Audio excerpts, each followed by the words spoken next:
Good morning and welcome to my new 4.0 updated guide to the Serenity Shadow discipline in Star Wars: The Old Republic. In this guide we'll be covering abilities, utility choices, rotations, gearing, and everything else you might want to know about Serenity Shadows. Whether you're an experienced player or a complete beginner, I'm sure you'll find something of value here. And if you'd like to skip to any specific section of the guide, you can do that by clicking on the links in the description below. Now, I've been playing Serenity for a little over a year now in various capacities, and I'd say it's probably my favorite DPS spec in the entire game. Shadows are a stealth-based, lightsaber-wielding melee class with a lot of 4-meter ranged abilities, but as Serenity we have a decent number of medium-ranged force attacks as well. So, to analyze each discipline's viability, I've divided the game into 4 basic endgame categories, as a way of noting each discipline's strengths and weaknesses. The first of those categories is PvE, endgame operations, and in that realm I'd rate Serenity a generous 7. There was a time when Serenity was one of the best performing PvE specs in the entire game, but nerfs to our range, dot spreading, and survivability, as well as some great buffs to infiltration, means that we're now largely outclassed by the other discipline.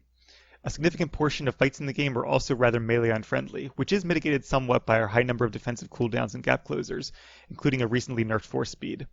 On the bright side, Serenity Shadows have great AoE damage and do offer some group utility in our ability to stealth res and off taunt.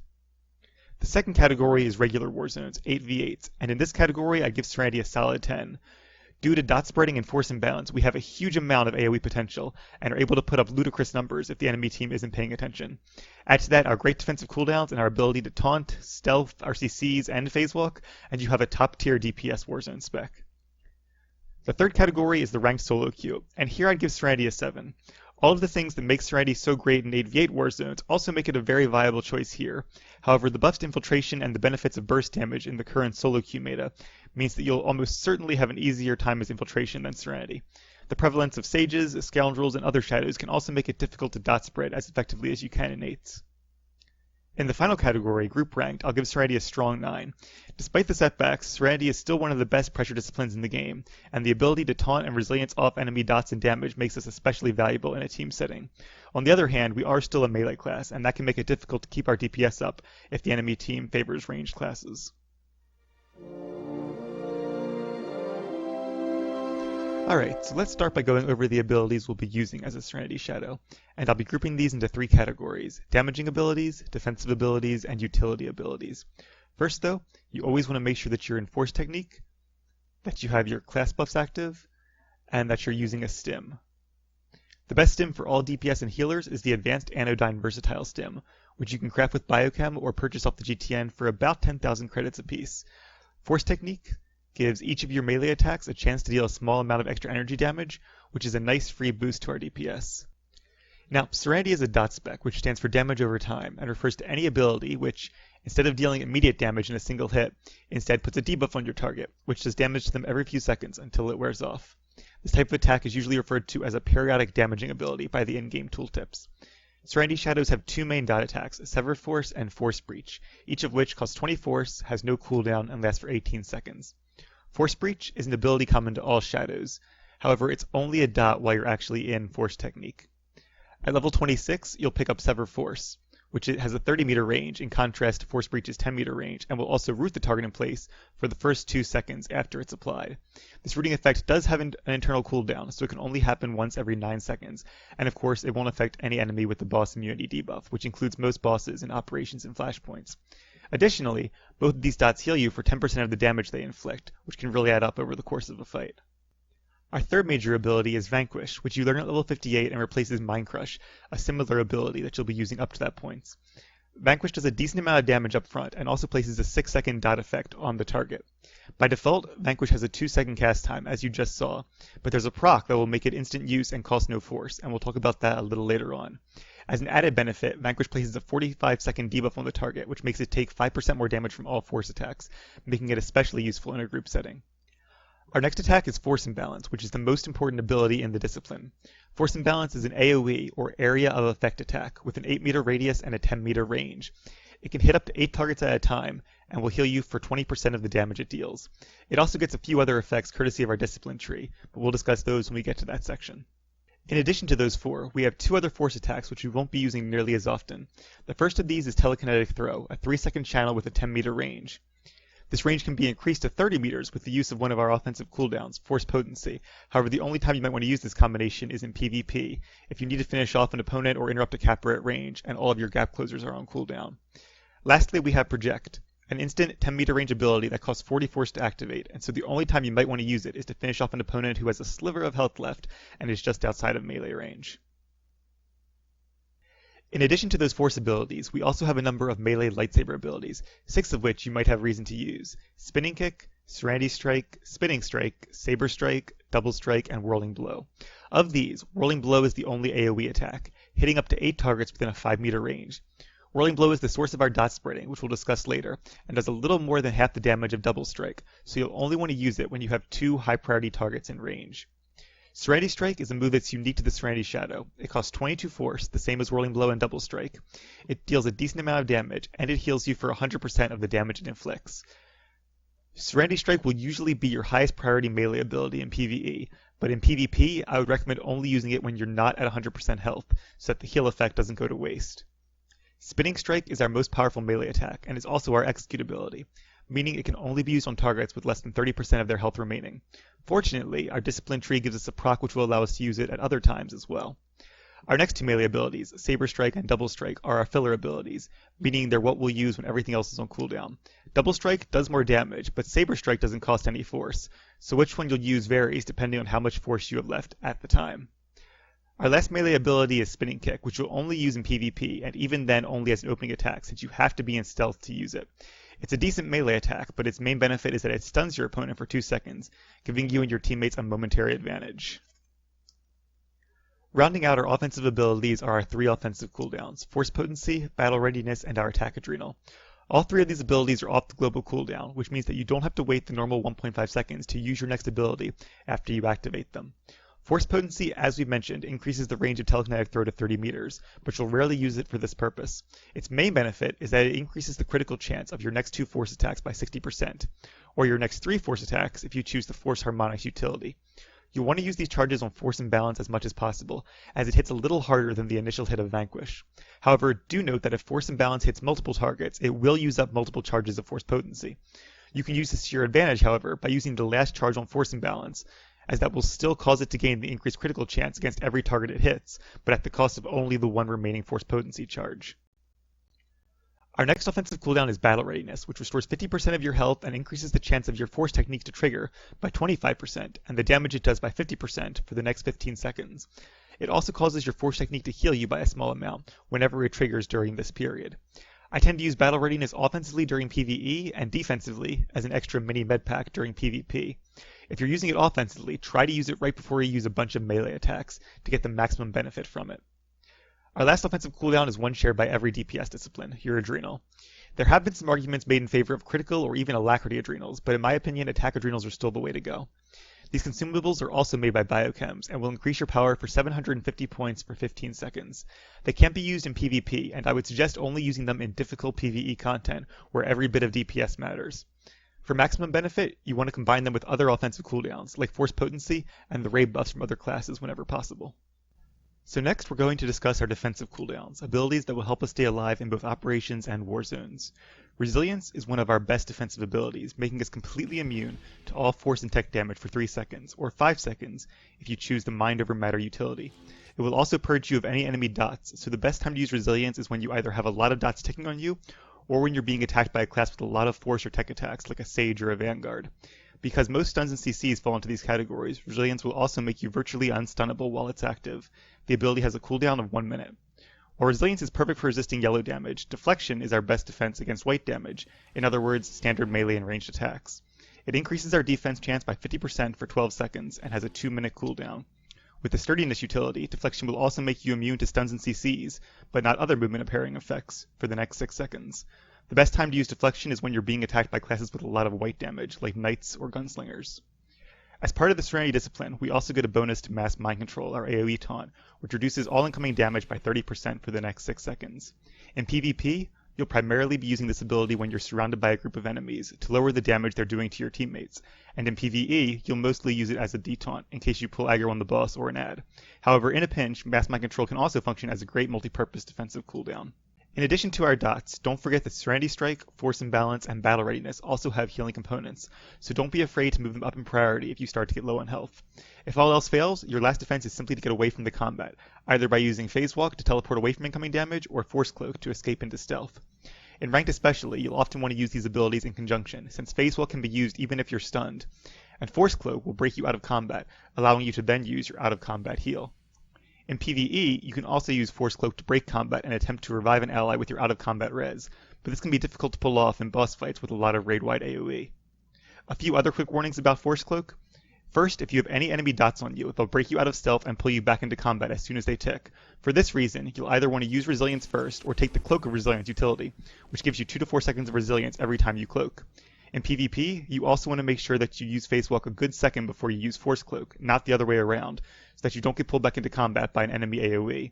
You may also want to take a moment to make sure you don't have a Sticky Grenade or a Soul Plastique on you before cloaking, because they're technically not dots, so Resilience won't remove them, and even though it will resist the damage, they'll still pull you back into combat. If this does happen, your only choices are to return to the fray with a little bit of health left, or to get as far away as possible and hope you can break combat naturally. In addition to those abilities, we have a few defensive items, including our Adrenal, Medpacks, and Grenades. Warzone Adrenals reduce all incoming damage by 15% for 15 seconds, while Warzone Medpacks heal you for 35% of your maximum health. It's good to pop your Adrenal early if you expect incoming damage, and in Warzones, your Medpack should be used anytime you're sure it won't go to waste. PvE Medpacks instead heal you for a set amount of health, the best ones around 13k, and those on the other hand should be used as a measure of last resort. Normally you can only use medpacks once per fight, however, because Force Cloak breaks you out of combat, you can use one medpack before that and one medpack afterwards, as long as the cooldown has expired, which can be a useful trick in both operations and arenas. Last but not least, we have Grenades, which are very useful in PvP, as well as a select few PvE fights, like Grobthok and the Revenant Commanders. The best grenades in the game are Advanced V8 Seismic Grenades, which knock down your opponents, CC them for 5 seconds, and do a small amount of damage. Any seismic grenade of grade 6 or higher quality will have the same effect, but with a little less damage and can function as a cheaper alternative. You can also consider using electro stun grenades, but since these only hard stun your opponent for 2 seconds, they're hardly better than the initial knockdown effect of the seismic grenades. The best time to use a grenade is when a group of opponents are attacking either you or a teammate. It's ideal to grenade opponents who don't have any dots ticking on them, as the CC effect will break on damage, but even the initial knockdown effect can give your healer the time they need to get things back on track. Do note that any player affected by a grenade gets a buff called Bastion, which makes them immune to all consumable grenades for the next 3 minutes. Our third category covers any moves that aren't strictly used for offense or defense, which I like to call utility abilities, not to be confused with the passive utilities you select as part of your build. The most important utility ability for a Shadow is Stealth, which makes us invisible and undetectable to most opponents, depending on their distance and stealth detection levels. Stealth doesn't have a lot of uses in operations, but it's critical in PvP, and you'll want to go into stealth immediately anytime you enter an arena, so that the opposing team can't focus target you or put a target marker on you. When you're in stealth, you'll only be moving at 85% of the normal speed, so it's usually not a good idea to be in stealth when you're running to reinforce a node in an 8v8 warzone. When it comes to movement, we have, in addition to Phase Walk, 2 other movement-based abilities, Force Speed and Shadow Stride. Force Speed, which increases our movement speed by 150%, in other words 2.5 times over, for 2 seconds, recently had its cooldown nerfed from 20 seconds up to 30 seconds, which is extremely annoying, but can still be reduced by 5 seconds with the Celerity utility. It can also be buffed with Egress, which allows Force Speed to break all movement-impairing effects, in other words slows and roots, and gives you immunity to them for the duration. Shadow Stride functions more similarly to a Knight's Force Leap, teleporting you to your target almost instantaneously. It also gives you a 75% movement increase for 3 seconds afterwards, and like Force Speed, can be used in stealth, but it cannot be used against an enemy who is in cover. We also have 2 abilities in addition to Spinning Kick, which can only be used in stealth, Mind Maze and Blackout. Mind Maze is a CC which consumes 50 force, breaks on damage, and lasts for 8 seconds against player opponents, or 60 seconds against PvE trash mobs. It can only affect one target at a time, and can't be used against any opponent who is already in combat, meaning that it's best used at the very beginning of a warzone or arena to give your team a momentary numbers advantage. If you're using it in an arena, make sure your teammates stay back a little bit so that your target can't get into combat before you're ready, and be careful not to get caught in a stealth scan or other AoE as you approach. Blackout is our last stealth-only ability, and supplements both Mind Maze and Spinning Kick by increasing your stealth level by 50 points for 8 seconds, making it more difficult for the enemy team to detect you as you approach and prepare your opener. Targets affected by Mind Maze are also sometimes said to be mezzed or sapped, which comes from the names of similar abilities in World of Warcraft, so if somebody talks about mezzing or sapping an opponent, this is the ability they're referring to. In addition to Mind Maze, we also have 2 other stuns, Force Lift and Force Stun. Force Lift, like Mind Maze, is an 8-second CC which breaks on damage. However, it only costs 10 force, does not require stealth, and has a 2-second cast time, which can be eliminated with the containment utility. Force Lift is one of our only abilities with a 30-meter range, making it one of the few ways we can potentially interrupt a capper at a distance. Force Stun also costs 10 force, but has a 10-meter range, does a bit of damage, and will only stun the opponent for 4 seconds.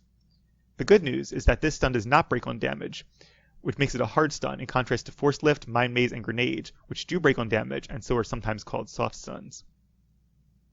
The best time to use Force Lift is when you see a target away from the fighting, who has no dots on them, and is not likely to be attacked or hit by an AoE in the next few seconds. Throwing a Force Lift at them only takes a second or two on your part, and completely removes them from the battle for a full 8 seconds, giving you and your teammates time to work on killing their allies. If you're going to use Force Lift as part of your opening salvo in an arena, which isn't a bad idea, make sure to tell your teammates who you'll be lifting ahead of time, so that they can be careful not to break your CC. Your hard stun, on the other hand, is best used against an enemy healer, especially if you can catch them mid-cast or mid-channel. It can also be used against an enemy tank to temporarily prevent them from switching their guard, this is known as a hard swap, or against an enemy DPS who's attacking your healer or another vulnerable teammate. Using a stun in this way is one form of peeling, and there are a few things that will make a healer happier than a DPS who actually peels for them. Help your healer stay alive, and trust me, they'll return the favor many times over. Another ability you can use to peel for your teammates is Force Wave, which does a bit of damage and knocks back all opponents in a 15-meter cone in front of you. Force Wave can also be a lot of fun in Warzones with vertical drops, like Huffball or Orbital Station, where you can knock your opponent off a ledge and keep them away from the fighting. Force Wave does have a slight animation delay, but if you're quick enough, you can also use it as an extra interrupt against an enemy healer or DPS. Note that all stuns, CCs, and knockbacks, as well as pushes and pulls, contribute to a target's resolve bar, and an enemy player with a full resolve bar, also known as being white-barred, will be immune to any of those abilities. For a more detailed explanation of how resolve works and how you can use it to your advantage, I'd recommend watching Krea's awesome guide, which I'll link here. Naturally, any PvE opponents with boss immunity cannot be affected by any of the abilities we've been discussing. Like all classes, we have a standard interrupt ability, called Mind Snap in our case, which interrupts the target's current cast or channel and prevents them from using that ability again for the next 4 seconds. We can use Mind Snap once every 18 seconds by default, or once every 16 seconds with the Celerity utility. Celerity will also reduce the cooldown of our CC breaker, Force of Will, from 2 minutes down to 1 minute and 30 seconds. Contrary to the name, Force of Will doesn't just break CCs, but will also purge you of hard stuns, slows, roots, and even the hindering effect of a mercenary's Electronet. There are a few PvE boss fights where Force of Will come in handy, such as Torque and the Pirate Captains and Ravagers, or the Brontes fight at the end of Dread Palace, but in PvP it will become one of our most important abilities. Because of its long cooldown, you'll want to use Force of Will very wisely, and not just burn it the first time you get stunned. One good strategy for regular Warzones is to wait to use it until you're fully white-barred, so that you can't get immediately stunned again. This isn't a bad idea, but use it as a suggestion and not a rule, because depending on the length of the stun and the status of the battle around you, it can often be beneficial to hold off on your CC breaker even if you're white-barred, or to burn it early even if you're not. For example, if a fight for a node is going either very well or very poorly, and waiting out the stun isn't likely to turn the tide either way, it's better to save Force of Will for a later skirmish, no matter your resolve level. On the other hand, if you're defending or reinforcing a node and you get stunned while an opponent is capping, you may have to use your breaker early to ensure that they don't take the objective. In arenas, it's even more important to hold on to Force of Will for when it's needed most. If there's a commando or mercenary on the enemy team, you'll want to save it in case you get electronetted, or until that player is killed, because breaking the net may be your only chance to escape with Phase Walk or Force Cloak. Otherwise, you want to simply save Force of Will until a crucial moment in the battle, either when you're stunned and about to die if you don't break it and pop a cooldown, or when an opponent is inches from death and you have to break a stun in order to finish them off. Next up is our two taunts, two of our most important utility abilities. In PvE, our taunt, called Mind Control, functions the same way it does for tanks, drastically increasing your threat on a target and forcing them to attack you for the next 6 seconds. You virtually never want to use this without your tank's consent, otherwise you risk throwing the fight into chaos, but it can be useful in fights with multiple targets running around, such as the Dread Council, or if a tank dies and you have to hold a boss's attention for a few seconds while somebody else revives them. While you're in Force Technique, which you always should be, Mass Mind Control acts as a detaunt and a defensive cooldown, as previously discussed, lowering your threat value and temporarily increasing your damage reduction. Use it whenever you happen to pull aggro on a boss, or if you feel you might be about to help the tanks hold aggro. In PvP, your taunts have a somewhat different function, placing debuffs on your opponents, which last for 6 seconds and reduce the damage they do to your teammates by a whopping 30%. You want to use both Mind Control and Mass Mind Control almost off cooldown, the former on any enemy you see attacking one of your teammates, and the latter anytime you're in the midst of a group of enemy DPS. Taunts are a great source of peels, and they're off the global cooldown, which means there's absolutely no reason not to be using them. You get more medals, your teammates get longer lifespans, and every point of damage you take away from the enemy team is just as important as each point of damage you dish out. Nothing makes me sadder than seeing a class with taunts get 0 protection up on the scoreboard, so please, don't be that guy. Use your taunts. Our last utility ability, and one we've already discussed briefly, is Phase Walk, which all Shadows, Sages, and their Imperial counterparts now pick up at level 61. When you first use Phase Walk, you'll leave a visual indicator at your current position, and will gain a buff, which will last for 10 minutes and even persist between rounds in an arena. When you next use Phase Walk, as long as you still have the buff or are within 60 meters of the target marker you placed, you'll lose the buff and be instantly teleported back to that location. Note that there is sometimes a very slight delay as the game client and server communicate your new position, and that, as I mentioned before, Phase Walk can be used even while stunned. If you try to use Phase Walk when you're out of range, or if you're hindered by Electronet, you'll lose the Phase Walk buff and have to place your marker all over again. You can also do this intentionally when you wish to replace it at a better location, or you can simply click off the buff for the same effect. Phase Walk has a 45-second cooldown, which is activated only after you consume the Phase Walk buff, and has a 0.5-second cast time, which means you have to stop moving for half a second when you first put it down. Phase Walk, like many of our abilities, has situational uses in PvE, but really shines in PvP. Because the positioning in most boss fights is rather predictable, placing your Phase Walk wisely beforehand can allow you to react to mechanics much more quickly during the battle itself. Anytime a fight requires movement, whether it's to drop a reticle, stay on the boss, or to switch targets, think about how you might be able to use Phase Walk to reduce your travel time, and thus increase your DPS. Travel time is a key element in PvE Warzones, which makes Phase Walk, which reduces it significantly, one of the most useful abilities in the game. In Novar Coast and Ancient Hypergates, you can drop Phase Walk near a node in case you need to get back to it quickly, or you can drop it between the objectives to get a head start when acting as a reinforcement. The same holds true in Voidstar, where you can place it near one door, then go help to defend the other door, ready to teleport back at a moment's notice when the door guard calls out in chat. When attacking, you can place your Phase Walk near the medpack spawn, and if you're lucky, you might be able to use it not only to escape a tight spot, but to get a free heal refill as well. In the Hut Ball maps, you can place Phase Walk near an enemy end zone, then jump down to defend your ball carrier or stop the enemy teams. When the ball carrier is in range, you can Phase Walk back up to allow an allied guardian or scoundrel to leap to you, or to put yourself in the perfect position for a pass. Alternately, you can leave the Phase Walk at the ball spawn and teleport back there the instant either team scores. Phase Walk is perhaps most useful in Alderaan though, where you can drop it in either of the upper hallways surrounding mid. This can allow it to function as a handy escape, but more importantly, when you go to defend a side node, it will allow you to get back to defend mid in half the time. It's smart to lay the Phase Walk there ahead of time, so that there's no need to delay once your node guard calls out incoming. In arenas, Phase Walk best functions as an additional escape, either in conjunction with Force Cloak to give you a second life, or as a way of temporarily escaping enemy focus. When using it in this way, however, be sure to weigh the pros and the cons. A mistake I often see in Rookie Shadows is to stay out of combat and heal to full while the rest of their team gets decimated. The longer you stay out of the fighting, the longer your teammates are at a numerical disadvantage, so you want to stay out just long enough to get enough health back so that you can survive a few hits and again be an asset to your team. Each arena map has its own share of ideal Phase Walk locations. You want to put it somewhere where your opponents aren't likely to find you, but where it'll still be within 60 meters of the fighting. Nothing is more frustrating than hitting Phase Walk only to realize you were out of range and dying because of it a few seconds later. When you're in an arena, keep an eye out for places that would make good Phase Walk spots, including rocks, huts, pillars, tents, and anything else that will break line of sight between you and your opponents. Remember, however, that most good players will be familiar with the typical Phase Walk spots as well, and might not have a hard time guessing where you've gone to hide and heal, so never let your guard down until the fighting is over.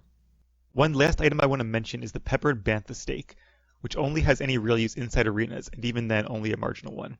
It's a consumable item that you can purchase cheaply from the Cantina vendor in the center of the fleet, and what these do is slightly increase your health regeneration rate when you're not in combat.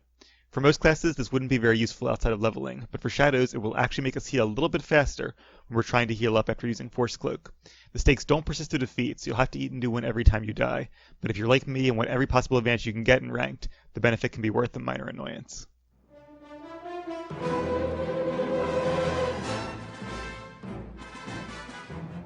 Alright, so now that we've gone over all of our abilities, let's take a minute and go through the discipline tree itself. That way you can see what all of our passives are and how they work together to form our rotation. So at level 10 we get Force and Balance, which as we discussed before is one of our most important abilities. And at level 12 we get Mental Potency, which reduces the cost of Force and Balance from 50 points down to 30 points. At level 16 we get Force Focus, which increases the damage that Force Breach does by 20%. And then at level 20 we get our first really important passive called Force Strikes. I'm going to take a minute to read this. Melee attacks that strike a target affected by your Force Technique's Force Breach effect Finish the cooldown on Mind Crush and Vanquish, and make your next Mind Crush or Vanquish activate instantly, and consume no force. This effect cannot occur more than once every 9 seconds. So what that basically means is that if you put Force Breach on a target, and then strike them with any melee attack, it can be any of them, but we'll use Double Strike, you get a proc. And there it is, called Force Strike, and what that does is make your Vanquish instant and cost no force, just like the tooltip says. Of course, it does have the 9-second internal cooldown, so what that basically means is, let's put the dot back on.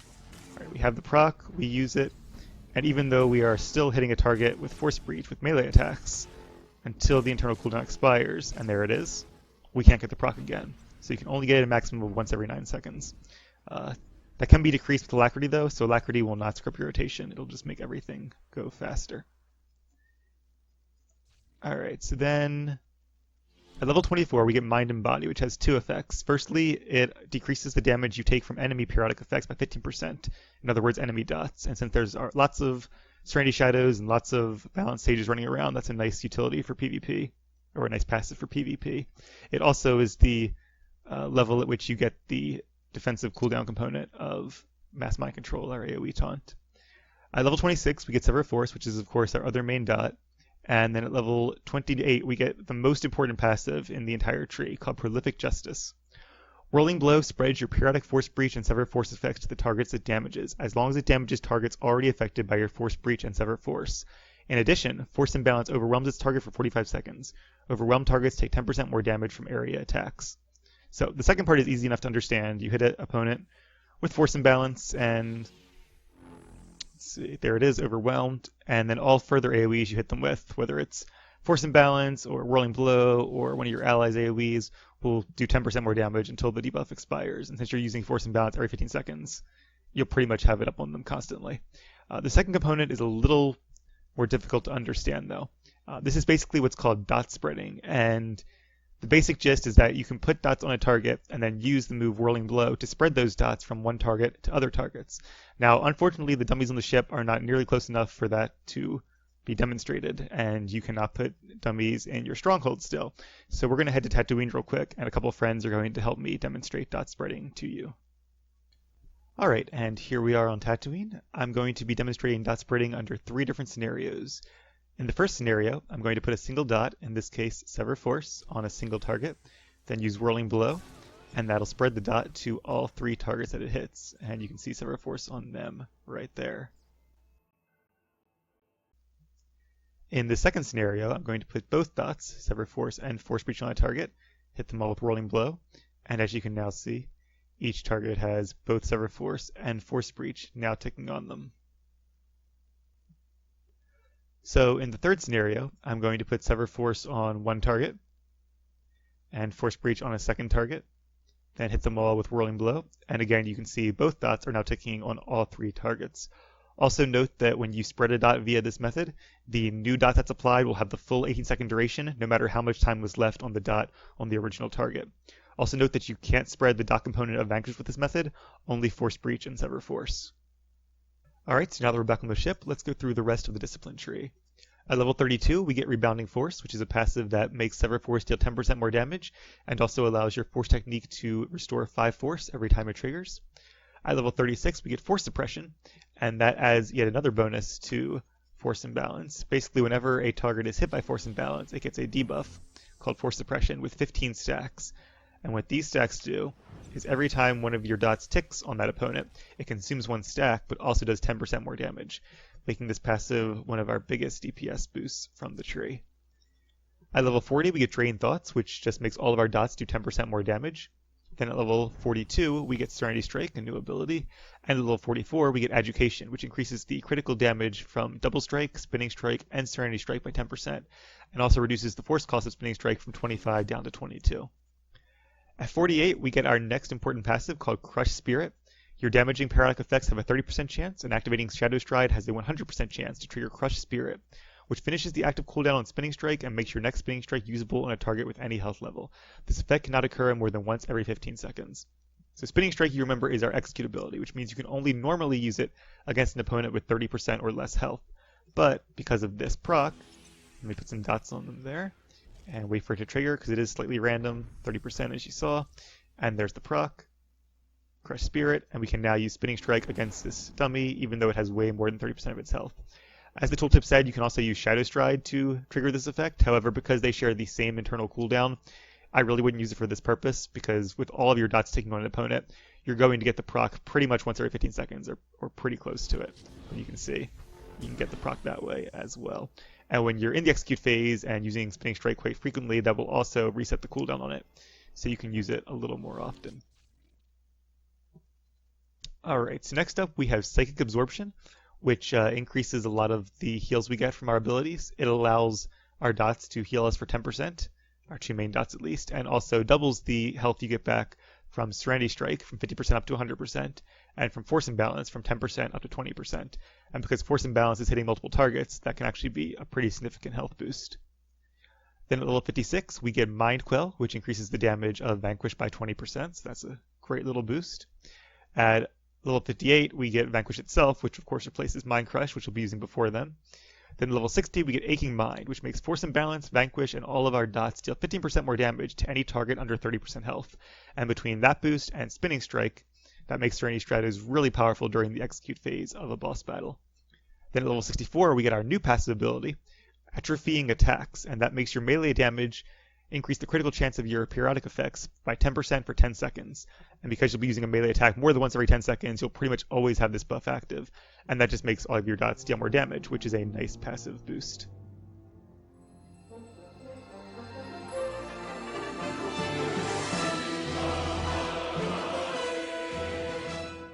So next up, we're going to go over utility points, the optional passives you get to choose to really make the build your own. There are 24 different utility points you can choose from, so I'm going to start by going through each one and giving a quick description of them, and then I'll go through and say which ones I use in PvE and each type of PvP. Remember that in order to unlock the Masterful tier, you have to spend at least 3 skills in the Skillful tier, and in order to unlock the Heroic tier, you have to spend at least 5 points in the first 2 tiers. So first up, we have Celerity, which reduces the cooldown of Mind Snap by 2 seconds, Force of Will by 30 seconds, and Force Speed by 5 seconds. In other words, our Interrupt, our CC Breaker, and our Zoom Zoom ability. This was a much better utility back when Force Speed only had a 15-second cooldown. I really wish they had upped the reduction from 5 seconds to 10 seconds to compensate, but even so, it's still a really good utility in PvP because those are 3 of our most useful abilities. Next, we have Pinning Resolve, reduces the cooldown of Force Stun by 10 seconds. In addition, your Force Lift affects up to 2 additional standard or weak enemies within 8 meters of your targets. This is a nice utility for leveling, and that's pretty much about it, at least for the second part. The reduction in Force Stun is nice, but there are a lot of better utilities out there. Mental Defense reduces all damage taken while stunned by 30%. This isn't too useful in PvE unless there's a fight where there's a significant stun, like Brontes when she knocks you back at the end. But in PvP, this can be really useful because there are a lot of stuns in the game, especially hard stuns. So having a 30% damage reduction whenever you're stunned can be a big deal.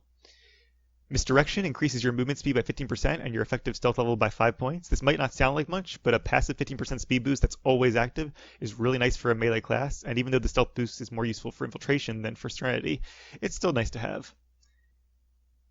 Lambast increases the damage done by Whirling Blow by 25%. Whirling Blow is, of course, our AoE. So this can be really nice in some situations, in certain boss fights when there's a lot of ads and you'll be using Whirling Blow a lot, but in most cases there are better utilities to choose from. Shadowy Veil has a lot of text to it, but basically it increases our armor by 30%. Again, this is a nice passive defensive utility. It's definitely something you should consider choosing, but if you don't take it, it's not the be-all, end-all.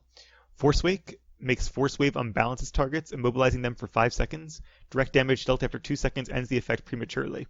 So direct damage means non-dot damage, in other words, and because we're mainly a dot spec, this is a really nice thing for Serenity Shadows to take in PvP. It's a great form of peeling, and unless you actually attack them with Whirling Blow or another direct damage attack, you won't break the root even if you use it after the first 2 seconds. And our last skillful is our new one, Snaring Strikes, which makes Double Strike, Clairvoyant Strike, and Whirling Blow reduce the movement speed of the targets they damage by 30% for 6 seconds. There's no internal cooldown on this, which is awesome. Obviously, we don't have Clairvoyant Strike. That is a infiltration thing. But Double Strike and Whirling Blow are 2 of our most often used moves. So this isn't useful in PvE because bosses have immunity to slows. But in PvP, this can be really useful, especially if you're spamming Whirling Blow a lot. In the Masterful tier, we have Mind over Matter, which increases the duration of resilience by 2 seconds and force speed by 0.5 seconds. Those aren't huge reductions, but considering how useful both those moves are, it's definitely something you should seriously consider. Subduing Techniques increases the duration of Force Slow and reduces its cooldown by 6 seconds. I don't think I have ever actually taken this one because Force Slow just isn't that great of an ability. There are some situations you might want to use it, like in Hupball, but unless you're going for like a gimmicky annoyance build or something, I really wouldn't take this one. Fade reduces the cooldown of Blackout by 15 seconds and Force Cloak by 30 seconds. This is great for infiltration, but because those moves are less useful to a Serenity Shadow, I wouldn't suggest taking it here. Nerve Wracking makes targets controlled by your Spinning Kick or Force Stun take 5% more damage for all sources. This is something I would probably recommend for tanks who use Spinning Kick more often, but really isn't worth it for a Serenity Shadow when there are so many other good utilities to choose from. Egress makes your force speed remove all movement impairing effects, in other words, slows and roots, and grants you immunity to them for the duration. And of course, if you take Mind over Matter, that duration is now longer. This used to be like one of the best utilities we had because being immune to all movement impairing effects and having a breaker for them every 15 seconds was just amazing for a melee class. Because the duration or the cooldown on force speed has been nerfed from 15 seconds up to 30 seconds, it's not nearly as useful as it used to be, but I would still give it serious consideration because having that root breaker can be really useful in PvP. Sapped Mind. When damage breaks your Mind Maze prematurely, the target will suffer from a Sapped Mind, reducing the damage they deal by 25% for 10 seconds. You could make a case for this in solo ranked, but for a one-use thing that it's just not. There are so many other better utilities out there. I wouldn't waste a Masterful utility point on this one. Force Harmonics reduces the cooldown of Force Wave by 2.5 seconds, and Force Potency grants 1 additional charge when activated. This is one of the few utilities in the game that is actually a direct damage increase, because Force Potency, of course, increases the critical chance of our next few force attacks. This is a must-have in PvE for that reason. In PvP, though, it's probably better to take a more utility-based or defensive-based utility over this one. And our new Masterful choice is Kinetic Acceleration. Activating Project, Psychokinetic Blast, Mind Crush, or Vanquish increases your movement speed by 50% for 9 seconds. This effect cannot occur more than once every 18 seconds. We use Vanquish very often in our rotation, obviously, which means because the duration on the internal cooldown is 18 seconds, you'll probably have this buff about every 18 seconds.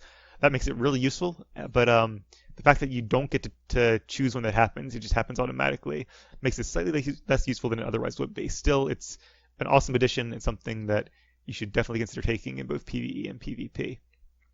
The Heroic are supposedly the best utilities to choose from, although that's not really the case for Serenity Shadows, but we'll go through them anyway. Hubbling Strike. When a target recovers from being stunned by your Spinning Kick or Force Stun, its movement speed is slowed by 90% for the following 3 seconds. Again, that's something that tanks might want. It could be useful in like a solo ranked arena if you're all ganging up on a target and you want to slow them down after you Spinning Kick them and Force Stun them, but there are just better utilities out there. Shadow Shelter. Mass Mind Control provides Shadow Shelter to all allies within range, excluding yourself, reducing the damage they take by 5% for the next 6 seconds, and healing them for about 2,000 health over the duration.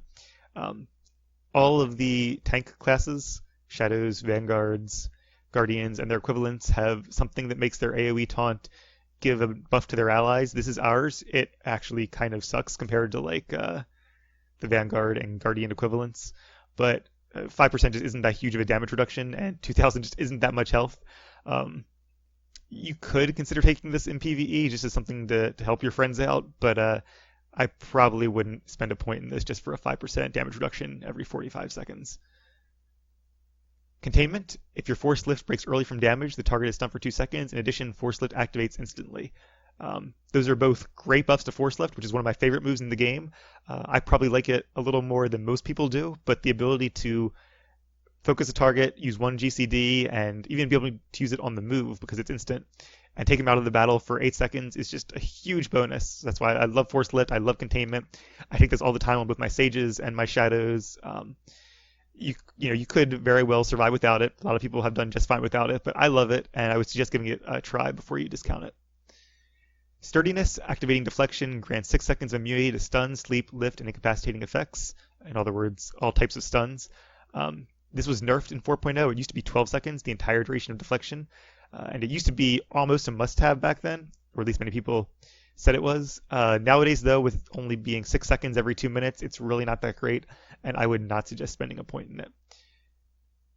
Then we have Martial Prowess. Force Pull immobilizes its target for 3 seconds. Serenity Strike immobilizes its target for 2 seconds. And Low Slash immobilizes the target for 1 second after the incapacitating effect wears off. For us, that basically just means that Serenity Strike immobilizes the target for 2 seconds. That could be nice in PvP because if a target is not moving, it's easier to stay on top of them. But Serenity Strike just isn't that often used of a move, and 2 seconds just isn't long enough to really justify spending a heroic point in this utility. Then we have Cloak of Resilience, which is actually one of our most useful heroic utilities. It gives you 2 seconds of resilience every time you use Force Cloak, which purges you of dots and makes you immune to all force and tech attacks for those 2 seconds. This is great because it makes it so much easier to heal out of combat, as we discussed earlier, and it actually works in conjunction with Mind Over Matter to become a 4-second resilience. So you can use that as a defensive cooldown as well as an escape. Then we have Motion Control. Force Cloak increases your movement speed by 50% while it's active, and Force Slow reduces the movement speed of its target by an additional 20%. As I said before, Force Slow isn't used often enough to really consider buffing. And when you use Force Cloak, it's usually to get out of combat and to stay out of combat for a while. So having this speed is nice to help you escape, but a lot of times I use Force Cloak at the same time I use Phase Walk, so it's really not worth spending a utility point on something that's so situational. And then we have our new one, Shadow Stride. Our new one is one with shadows, which allows Shadow Stride to be used while immobilized and purges movement impairing effects when used. This is essentially the equivalent of Egress, but for Shadow Stride instead of Force Speed. It could be really useful in that case. I obviously haven't tried it because I haven't done any arenas since 4.0 hit. It's something to play around with, and I'll definitely try it a couple times when we get into arenas, but I'm not sure I can justify spending the point on that one. Alright, so now that I've gone through all 24 available options, I'm going to show you which ones I use in PvE, in regular Warzones, in solo ranked, and in grouped ranked. I'm going to start this, however, with a disclaimer that there are a lot of great utilities for shadows, and you could easily make a case for a lot of these abilities. So just because you don't pick the ones I picked doesn't necessarily mean you're doing it wrong. There's a lot of room for variation, which is actually a great thing, and I like a lot, because it really allows you to customize your build without feeling like you're gimping yourself to choose the utilities you really want to take. So in PvE, I would suggest normally taking Celerity for the force speed reduction and Misdirection for the 15% speed boost, because both these will help you stay on the boss, especially if there's a lot of movement in the fight. I would also suggest taking Shadowy Veil, because more armor rating will help you stay alive and make the healer's job a little bit easier. In fights that have a lot of adds and a lot of AoEing, however, I would give up one of these two in exchange for Lambast to improve your rolling blows. From the Masterful tier, I would actually recommend taking 3 abilities in PvE. Mind Over Matter increases resilience, which is one of our best defensive cooldowns, and the boost to force speed doesn't hurt either. As I mentioned before, Force Harmonics gives you an extra force potency charge, which obviously gives us a little more DPS.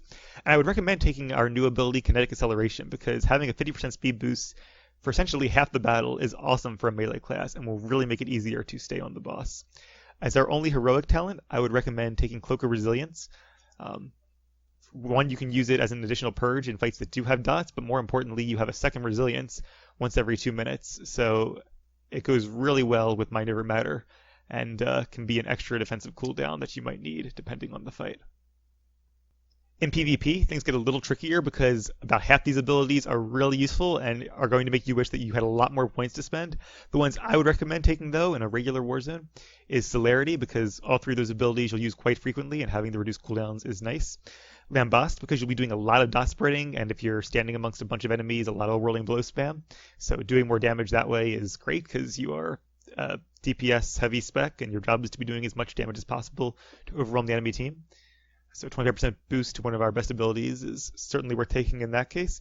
And I would suggest taking Misdirection, because as a melee class, having that 50% speed boost is great to stay on your enemies, and it can also help you get to nodes faster, which can be really important in objective-based war zones.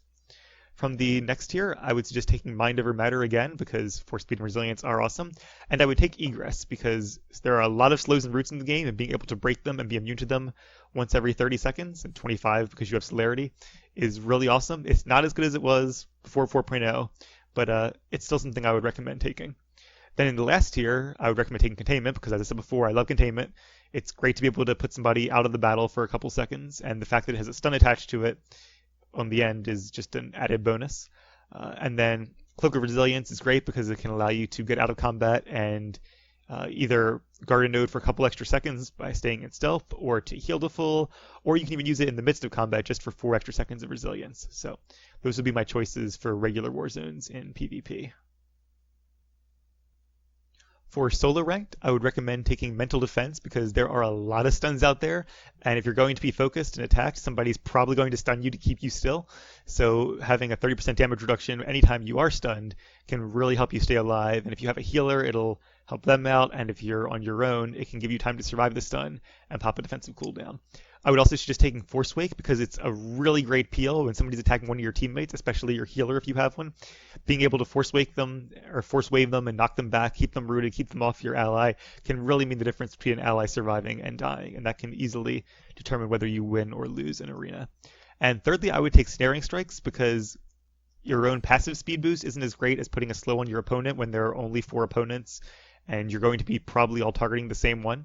Having them slowed down can help not only you stay on your target, but your allies as well. And attaching that to Whirling Blow means you can spam that on everybody in the area, slow them all down, and keep them nice and bunched up for your dot spreading.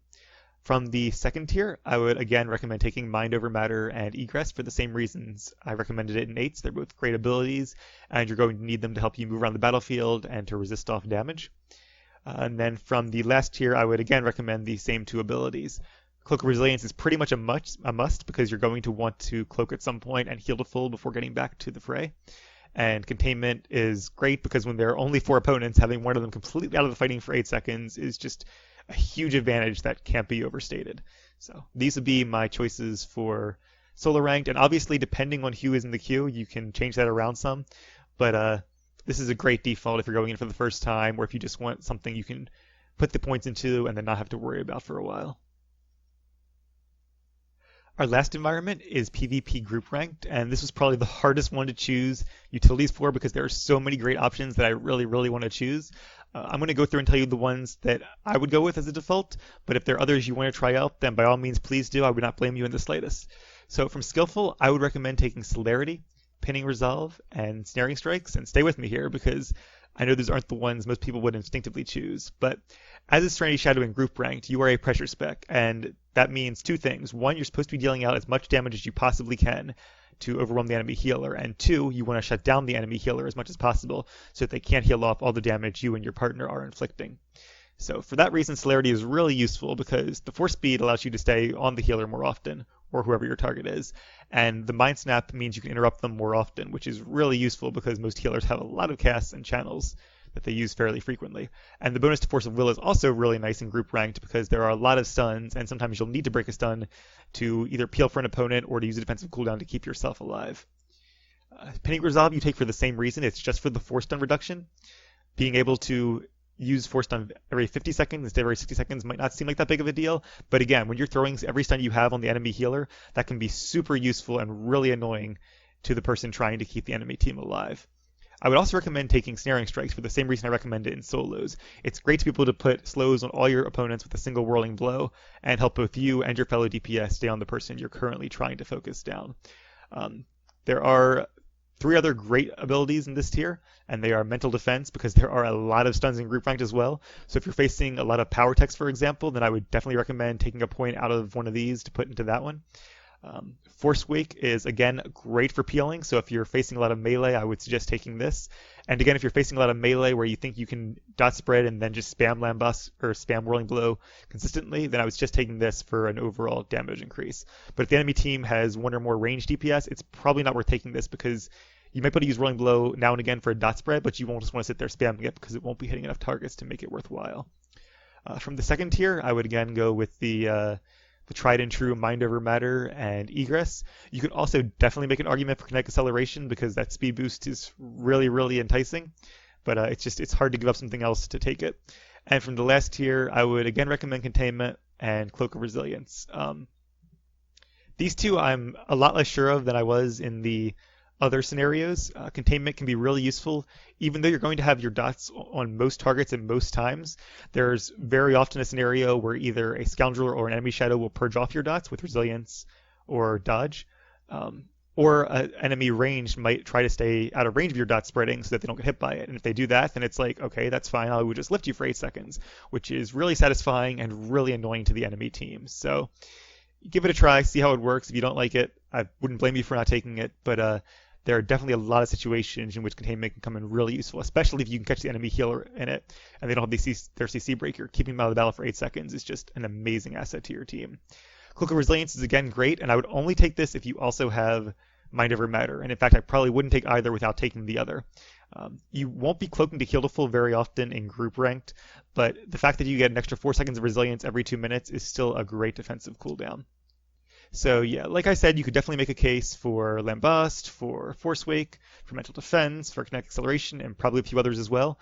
But these are the ones that I would personally pick for group ranked, and I was just giving them a try before you start playing around and seeing what works best for you personally.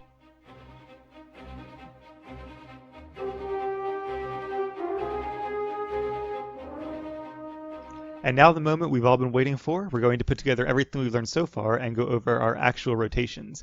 Before we do that, however, I have a few quick notes about the user interface and key bindings. So the game comes with a few different user interfaces. You can see the oldest one, the default one, right there, where you have just the one quick bar available, and everything else is really scattered around the screen. This is exactly what you don't want to do. The retro one isn't much better. It's pretty much the same thing, but with 2 quick bars instead of just 1. Extended quick bars at least has all 6 quick bars on the screen, but because they're so spread out, trying to look at all your abilities and see what's off cooldown, which procs you're going, would be a total nightmare. And if you have a large screen, it would give you a lot of eye strain as well.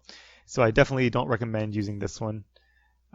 The last one, that they add is advanced, and that one is actually somewhat decent. At least here you have 4 quick bars, and they're all somewhat clumped up around the bottom of the screen.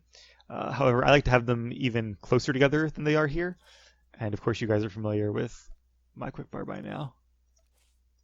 And there it is. And if you just want to download this one, I'll actually have a link to it there. But I suggest either using the advanced one or using this one or finding another good one online and then sort of play around with it, find out what works best for you and what works best for your build. So as you can see, I have everything kind of clumped up into these distinct areas. So all of my most used abilities, my DPS abilities, and my offensive cooldowns are right here under my health bar. At a glance, I can easily know what's off cooldown and what I have to be using next. And same with the procs, they're right above the health bar, so everything that I really need to see is right in the general area. Then over here I have some of my utility abilities, and then on the periphery I have a bunch of defensive cooldowns and other moves I don't use quite as often. So anytime I need to know what abilities I have active, I just look down at the lower left-hand corner of the screen, and I can see it at a glance and get right back to watching the action and making sure I'm not standing in stupid stuff and the like. As far as key bindings go, my first bit of advice is definitely to use them. I'm not going to be one of those people that says you can't do it without using key bindings. I know there are some good players who do click on abilities and move using their keyboard. However, they are the exception and not the norm. And as a whole, it is a lot easier to move with the mouse and to click on to keybind all your abilities than it is to click on all your abilities and to move with WASD. This is especially true for a melee class, and there are 3 reasons for this. One is that keyboard turning is really slow, as you can see there. Whereas if you turn with the mouse, this is turning your character using the right mouse button, and this is turning the camera using the left mouse button, and you can see going overhead how fast it is compared to how slow it is to turn your character. So you definitely don't want to be doing this, because by the time you turn around, whatever you're trying to turn around and see has already long happened, and it will be too late. The second reason is that if you're clicking on abilities, let me just try to do a little bit of a rotation here. You have to constantly be moving your cursor over top of them, obviously, and that means you have to spend almost all of your time looking down at your quick bars. And the more time you're spending looking at your quick bars, the more time you're not spending looking at everything else that is going on. And especially as a melee class who could be standing in reticles or could have a lot of people attacking you if you're on the front lines, you want to be watching what's going on around you as much as possible. And the third reason is that if you're keybinding all your abilities, your fingers are doing the work and not your mouse cursor. And the reason that's a good thing is because your fingers have inbuilt muscle memory. And as you get used to hitting certain keys for certain abilities, your brain will automatically make the connection that if I send this impulse to your hand, I will put this dot on them, or I will heart stun them, or I will force speed, and so forth. Whereas if you're clicking, you don't really have that instantaneous mind to ability connection. There's an intermediary where you have to think what the ability is, where it is on the screen, and then click on it. So it's a little bit slower in that regard, than just key binding every ability. I also recommend buying a gaming mouse if you can afford it. I use the Razer Naga, which is a pretty common one. It has 12 buttons on the side, and that's great because there are a lot of abilities in SWTOR, especially for shadows and melee classes in general, in fact. And as you can see, I have a lot of the abilities here that have like my taunts, which have the numpad on them, or the end button here. Those actually just mean they're on the side of my mouse. So while I'm using my my pointer finger and middle finger to hold down the mouse buttons and move around and turn the camera and whatnot, I can easily use my thumb to hit deflection, or I can move to the middle mouse button to hit force speed, or I can hit shift in one of those side buttons to taunt something. And I do have a lot of shift modifiers because there are only so many keys on the keyboard, and you want to be using keys that are really easy for you to reach. I do still use WASD sometimes, but A and D for me are strafing and not turning. At least for my melee characters, they are. It's a little different for ranged, which I'll get into in my other videos. But there are situations where you want to use a combination of A and D, or whatever your strafing keys are, and your mouse buttons to move around the battlefield. But for W and D, or for W and S, your forward and backwards key, you probably could unbind them. The only reason I have W bound is because I use it when I'm healing, so I can be clicking on the ops frame, which obviously doesn't apply when you're playing a shadow. And the only time I would use the S key, I know there are a lot of people who say that you should never ever backpedal. I'm not one of those people because I believe there are a few situations when you may want to backpedal. A good example, and pretty much the only example I can think of, is if you're trying to get a very precise aim with force imbalance, you might need to back up just a little bit to get a better view of the battlefield and to aim it a little more precisely. And in that case, you don't want to turn around and turn the camera back because it takes forever. So it might be useful just to stop a second, take a few steps back, and aim it just where you need to aim it.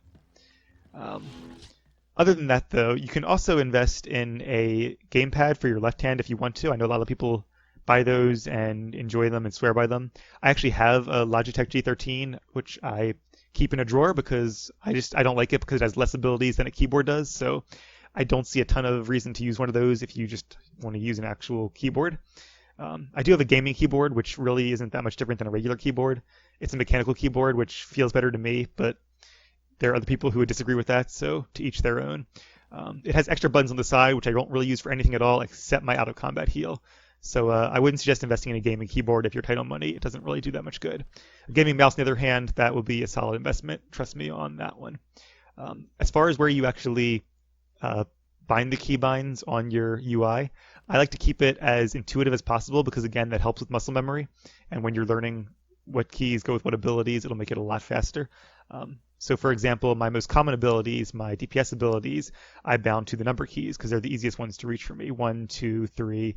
Telekinetic throw is 4. Of course, I don't really use that on my shadow. My AoE is 5. And by the time you get to 6, unless you have big hands, it'll be a bit of a stretch from where your fingers normally sit.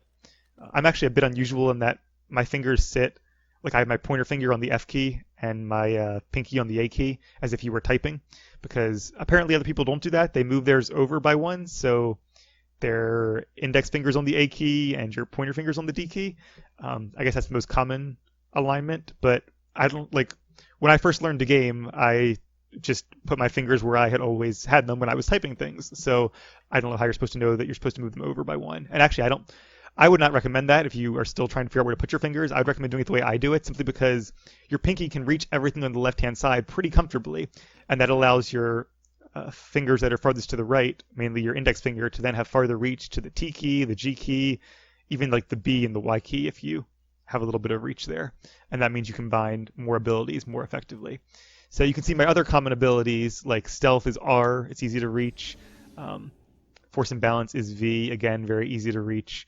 So everything is right around those few groups of keys. Focus target I have is C, acquire focus target is Z, my interrupt is X. Yeah, there you go. Because there are so many abilities, I did have to use shift modifiers for some of them, but that's also pretty easy to do. You just have your pinky hold down shift and then hit whatever key you would normally hit. You'll also notice that on the quick bars, I try to organize the buttons similarly to where they're actually at on the keyboard. So 1, 2, and 3 are above like V, and over here you have W, E, and R, which are of course next to each other. Then you have the R's right above each other. You have V, which is below R, below it on the actual user interface. And it just makes it a little easier to mentally map your keys that way. At least it does for me. And over here, you can even see, I guess ideally I would have these over in the middle row here.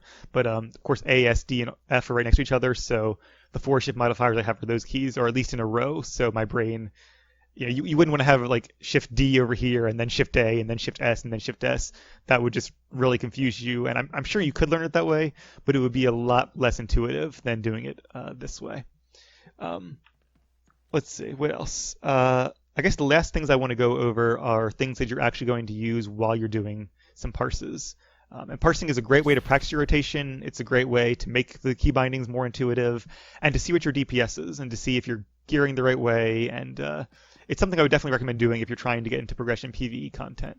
So before you parse on the dummy, though, there are a few items you're going to need. You can buy them from your ship droid here. You can buy one of these in the Legacy Unlocks. If you don't have one but a friend has one, you can go on their ship and buy the items. But it's only 100k. I would suggest spending it. It's well worth it for the convenience.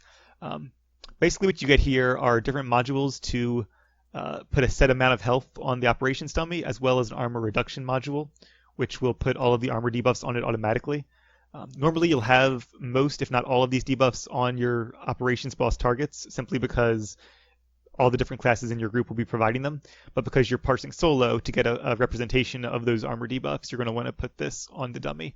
Right now, the most commonly used health module is the 1.5 million health one, so that's the one I'd recommend doing. It results in about a 4-minute rotation, slightly longer than that maybe. And that's a pretty good amount of time to see what your DPS is like, to let things taper off without driving yourself nuts by doing your rotation all day long. So you pick up those 2 items, you use them on the dummy. They have a 5-second channel and a 5-second cooldown, which is really dumb because there's no reason for it, and it's 10 seconds of your life that you will never get back. But that's the way Byro did it, so that's what it is. You can see there's the armor debuff, which makes the operations dummy a little more similar to an operations boss. And you can see it now is 15 or 1.5 million health. And the reason it's good to have a set amount of health instead of just parsing for 5 minutes, as we used to do in the old days, is because your DPS will change when you're under that 30% threshold because of Spinning Strike and your other execute buffs. And it's the same for many other classes as well. So to get a little bit more accurate of a parse, you want to have both those buffs on the target. The program I actually use for parsing is called Star Parse, and see, you can download that from, where is it here? Here's the window from ixparse.com. You just hit Get Star Parse. It's a great program. Let me minimize that and bring up Star Parse. You can see there's Star Parse right there. Whoops, and I minimized it.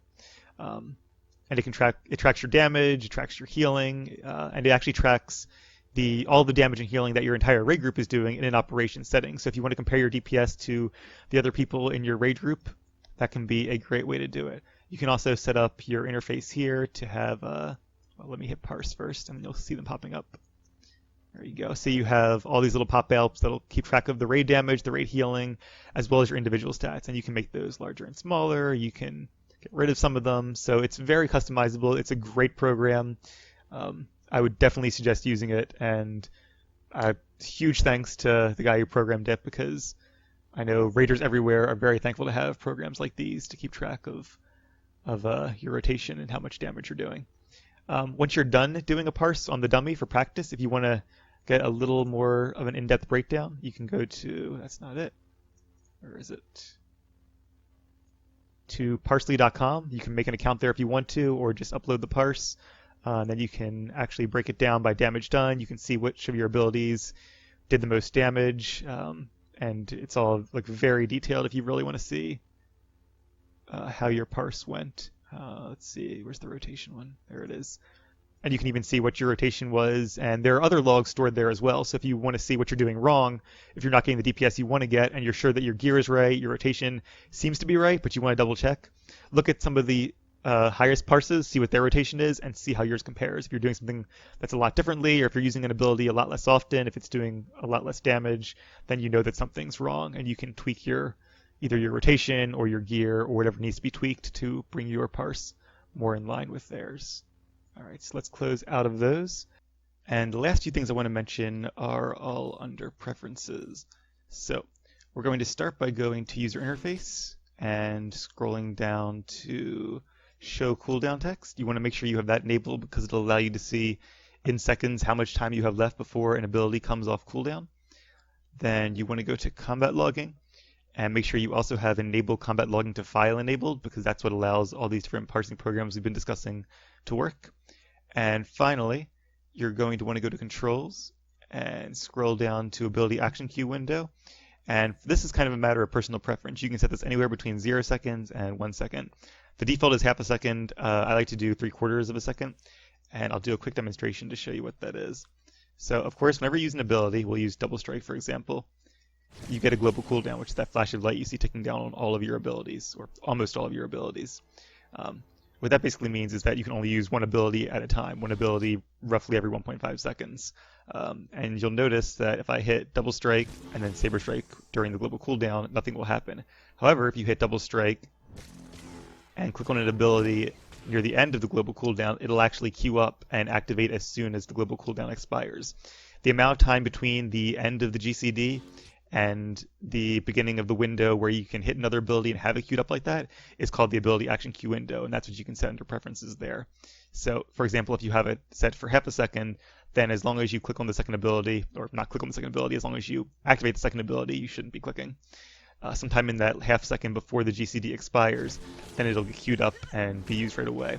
The reason this is important is because the biggest killer of DPS, whether you're on the dummy or in an operation, is downtime between ability usage. So you want to make sure that you're using abilities back to back to back with absolutely no space in between. So if you think that your gear is right and your rotation is right and you're doing everything fine, but you still don't have quite the amount of DPS you think you should, try setting the ability action queue window a little bit higher and see if that helps your rotation flow a little more smoothly. That's basically it for the overview. So the next thing I'm going to do is show you 2 different rotations for PvE, as well as some general advice for PvP, which I hesitate to call a rotation because, well, it's PvP. In operations, though, there are 2 different rotations that Serenity Shadows tend to use, with one being slightly more DPS, but also more difficult to master. So I'm going to show you both of them and let you decide for yourself which you'd rather go with. If you're learning the discipline for the first time and you just want to make sure you're doing solid DPS and are an asset to your group, then I suggest going with the first one. Whereas if you're an experienced player and you're trying to be the top DPS or planning to do nightmare progression content, then I'd suggest trying to learn the second.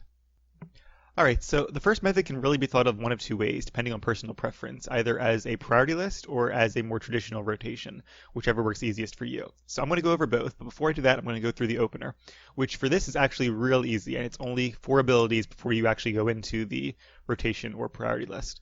So the first ability is your only 30-meter range ability, and that is Sever Force, your first dot. I'm going to click on these just so you can see what I'm using, even though you should be, of course, keybinding. Your second ability is Force and Balance, and you can either run towards the boss as you're doing that, or you could just use Shadow Stride. Your third ability is Force Breach, and then you want to use Double Strike. Once you do those 4, you either fall right into the rotation, or you fall into the priority list, depending on which one you're using, and everything just flows naturally from there. So if you're using the priority list, your most important priority ability is going to be Force and Balance. You want to be using that every single time it's off cooldown. Your second highest priority is going to be Force Breach, one of your 2 dots. And the reason we go with this one ahead of Sever Force is because Force Breach will also allow you to proc your the buff that allows Vanquish to be used instantaneously, which is of course very important. Your third ability, however, will be Sever Force. And your fourth priority will be Vanquish itself. The reason it's okay to delay Vanquish a little bit is because the internal cooldown starts when you get the proc and not when you use the proc. So let's see, I can show you that real quick. So I'm going to get the proc, and I have it, and let's give it a little bit to tick down because it should be about a 9-second internal cooldown. Alright, so I'm going to use it, and I'm going to attack him again, and you see I got it right away even though it's been less than 9 seconds since I used it. So for that reason, it's okay to delay Vanquish, and for the same reason, it's also okay to delay Spinning Strike even when you have the proc up. You don't want to delay Vanquish too long, usually not more than 2 global cooldowns, because then you will clip the dot.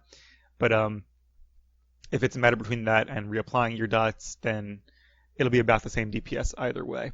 So our 4 Force abilities are, of course, our highest priority. Just to go over them again, it's Force and Balance, Force Breach, Sever Force, then Vanquish with the proc. You never want to use Vanquish without the proc. And after that, it's our melee abilities. Our highest priority melee ability is Serenity Strike because it's our highest damage dealing, well, besides Spinning Strike. And it has no proc. It's just always going by its regular cooldown. So for that reason, this is your highest priority melee ability once all your force abilities are, in the case of the dots, already ticking, and in Force and Balance in Vanquish's case, on cooldown.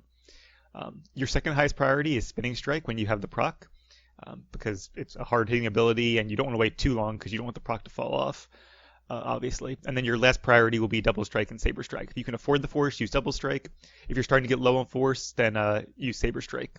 Also, keep in mind too, you'll kind of get a feel for when you're going to have Vanquish up. And when you do have Vanquish up, of course, it's free of force. So if you're low on force, but you know that you're about to proc Vanquish, you can go ahead and use Double Strike anyway because you'll have a free GCD when you're not spending force. Otherwise, you want to use Saber Strike to get more force back. So for the rotation method, we're going to display this by putting 12 boxes up on the screen because that's how many moves you have in a typical rotation. Your rotation will be about 18 seconds long, or 12 1.5 second global cooldowns. It'll actually be a little less than that in practice because of Alacrity, but by default, our main two dots, Sever Force and Force Breach, are 18 seconds, which is the reason that's the length of our rotation. It'll change, though, every time you use it because Force and Balance only has a 15-second cooldown, and Serenity Strike has a 12-second cooldown, again, reduced by Alacrity. So they'll be in different positions in the rotation as you go through it. That might sound difficult, but it actually isn't that bad. You'll see what I mean when we go on. So the first box we're going to put Sever Force on because that's the first dot we use, and that's the dot that means, hey, it's time to start applying your dots again when you see that fall off. Then we're going to leave a space between that and your next dot, Force Breach. And the reason for that is because 15, which is the cooldown of Force and Balance, and 18, which is the cooldown of your dots, are both multiples of 3. So 2 global cooldowns apart. So if you leave a space in between your dots and stick Force and Balance in there, which is why it's there in our opener, then that means Force and Balance will never land on the same box as your dots, and so you'll never have to delay one for the other, which is really good for keeping up your DPS. So that's why we're keeping our dots 1 GCD apart to allow Force and Balance, in some occasions, Vanquish, or otherwise just one of your melee abilities to fit into that space. For the rest of them, you pretty much just go through a priority method. It's going to be pretty much the same as the priority from before. You want to be using Vanquish, followed by Serenity Strike, Spinning Strike with the proc, and then depending on your force, Double Strike or Saber Strike. Once you get a little better with that, if you want to, there are times when you can delay Vanquish for Serenity Strike if you know that you're not going to clip the dot, but when you're initially starting out, just so it's one less thing to think about, I would just go ahead and prioritize Vanquish whenever it's procced over top of Serenity Strike. So what I'm going to do now is duplicate those boxes a few times on the screen. That way you can see how the rotation changes as the fight goes on. Of course, you don't have to memorize this entire thing. All you have to do is memorize what we've been discussing before, and this will happen naturally as you go. But you'll notice that the two main dots, Sever Force and Force Breach, appear in the same slot every time, as we've discussed, and Vanquish will usually also appear in the same 2 spots because of its 9-second internal cooldown. On occasion, however, it'll be delayed because Force and Balance has the 15-second cooldown, and so it moves up 2 spots in every row. That's okay though, because as we said before, it's okay to delay Vanquish and not lose DPS as long as you don't delay it by more than 2 GCDs, because the cooldown is based on when you get the proc and not when you spend it. So here you can kind of see how things are going to change as you do the rotation, but as long as you keep the rules we've already discussed in mind, it should happen naturally and without too much difficulty. Now, when we get to the execute range, when your target falls below 30% of their health, you're going to throw out everything we've just been discussing, whether you're using the rotation or the priority list. And for the execute range, you're going to be using an entirely new priority list. It's actually fairly similar to the priority list that we were talking about before, and for that reason, it might make it easier if you like using priority lists, or it might make it harder if you don't want to confuse the two. But there are a few big changes. The first is that Spinning Strike is now going to be our second highest priority, behind only Force and Balance. And the reason for that is because you can now use Spinning Strike without the proc, and it's a high damaging ability, so you want to be using it as much as you possibly can. The other change is that you're going to want to move Vanquish up ahead of your 2 dots, and the reason for this is because with Force and Balance and Spinning Strike both being ahead of it, you want to make sure that you're not clipping Vanquish too frequently. So the new priority list for the execute rotation is Force and Balance, then Spinning Strike, then Vanquish, then Force Breach and Sever Force, then Serenity Strike, Double Strike, and Saber Strike. Note that you probably won't be doing too many double strikes during the execute because Spinning Strike takes up a lot of force and you're using it pretty often now. So you won't have a lot of force to spare for Double Strike. You might use it now and again, but you'll primarily be using Saber Strike as a filler in order to conserve force. Okay, so now I'm going to do a quick demonstration, and I'm going to put the armor reduction module and the 500k health module on the dummy. Remember, I would normally recommend using the 1.5 million health module for parsing and for practice, but just to keep things brief, I'm going to use the 500k one for now. I'm also going to try my best to narrate what I'm doing as I'm doing it, and we'll see how that goes. One cool thing about the opener is that you can actually use force potency a little bit ahead of time, like when your tanks are beginning the countdown, and they should be doing a countdown before the fight begins. That way you can put it on cooldown a little bit sooner and maybe squeeze in one more force potency over the course of the fight.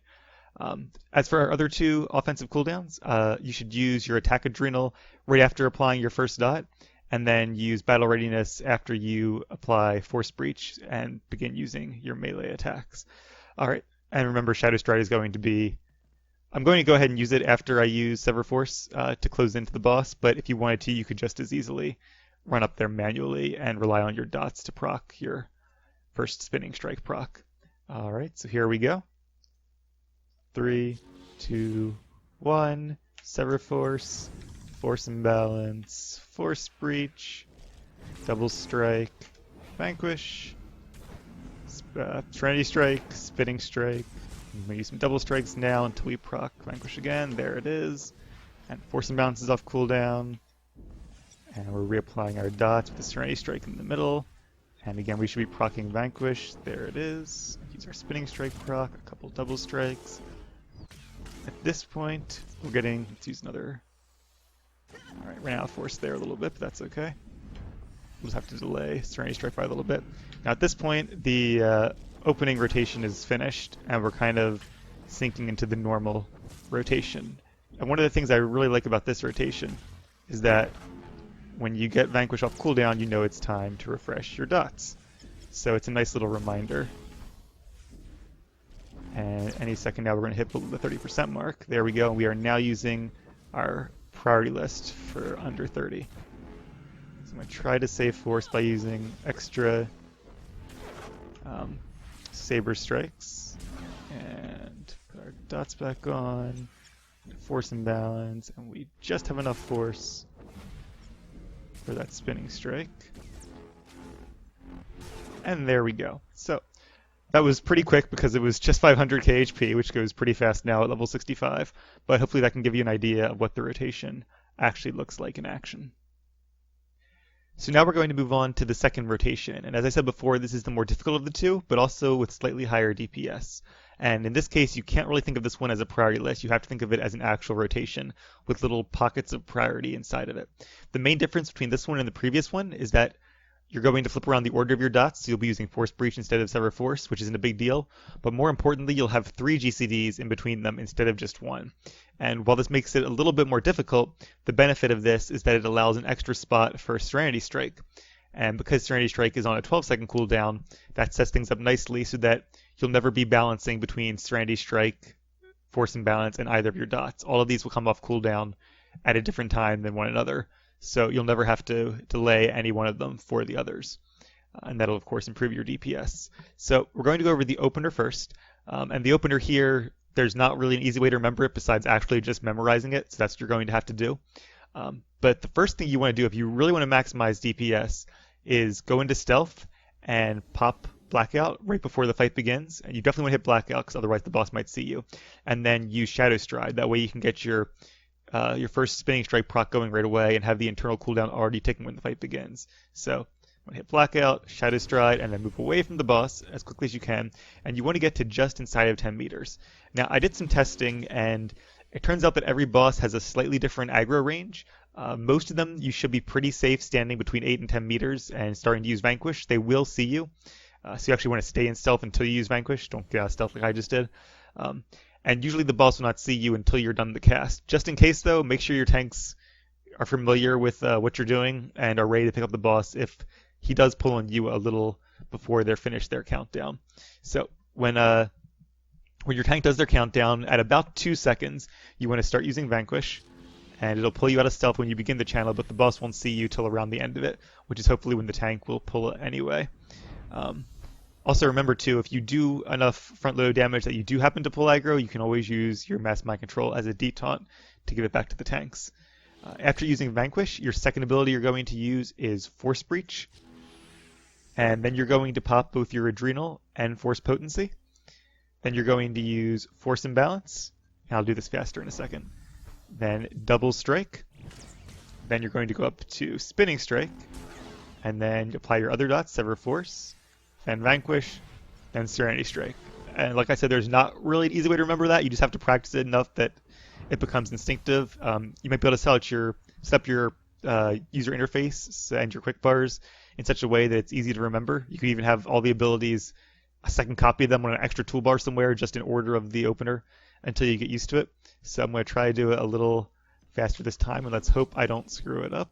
So we're going to use Blackout, Shadow Stride to the boss, move away, and hop your offensive cooldowns, Double Strike, Spinning Strike, Sever Force, Vanquish, and Serenity Strike. There we go. As you can tell, it's pretty force intensive. You'll be low on force by the end of it, but the reason you want to stack all that up front is because your adrenal is going, so it's great to use a lot of damage there.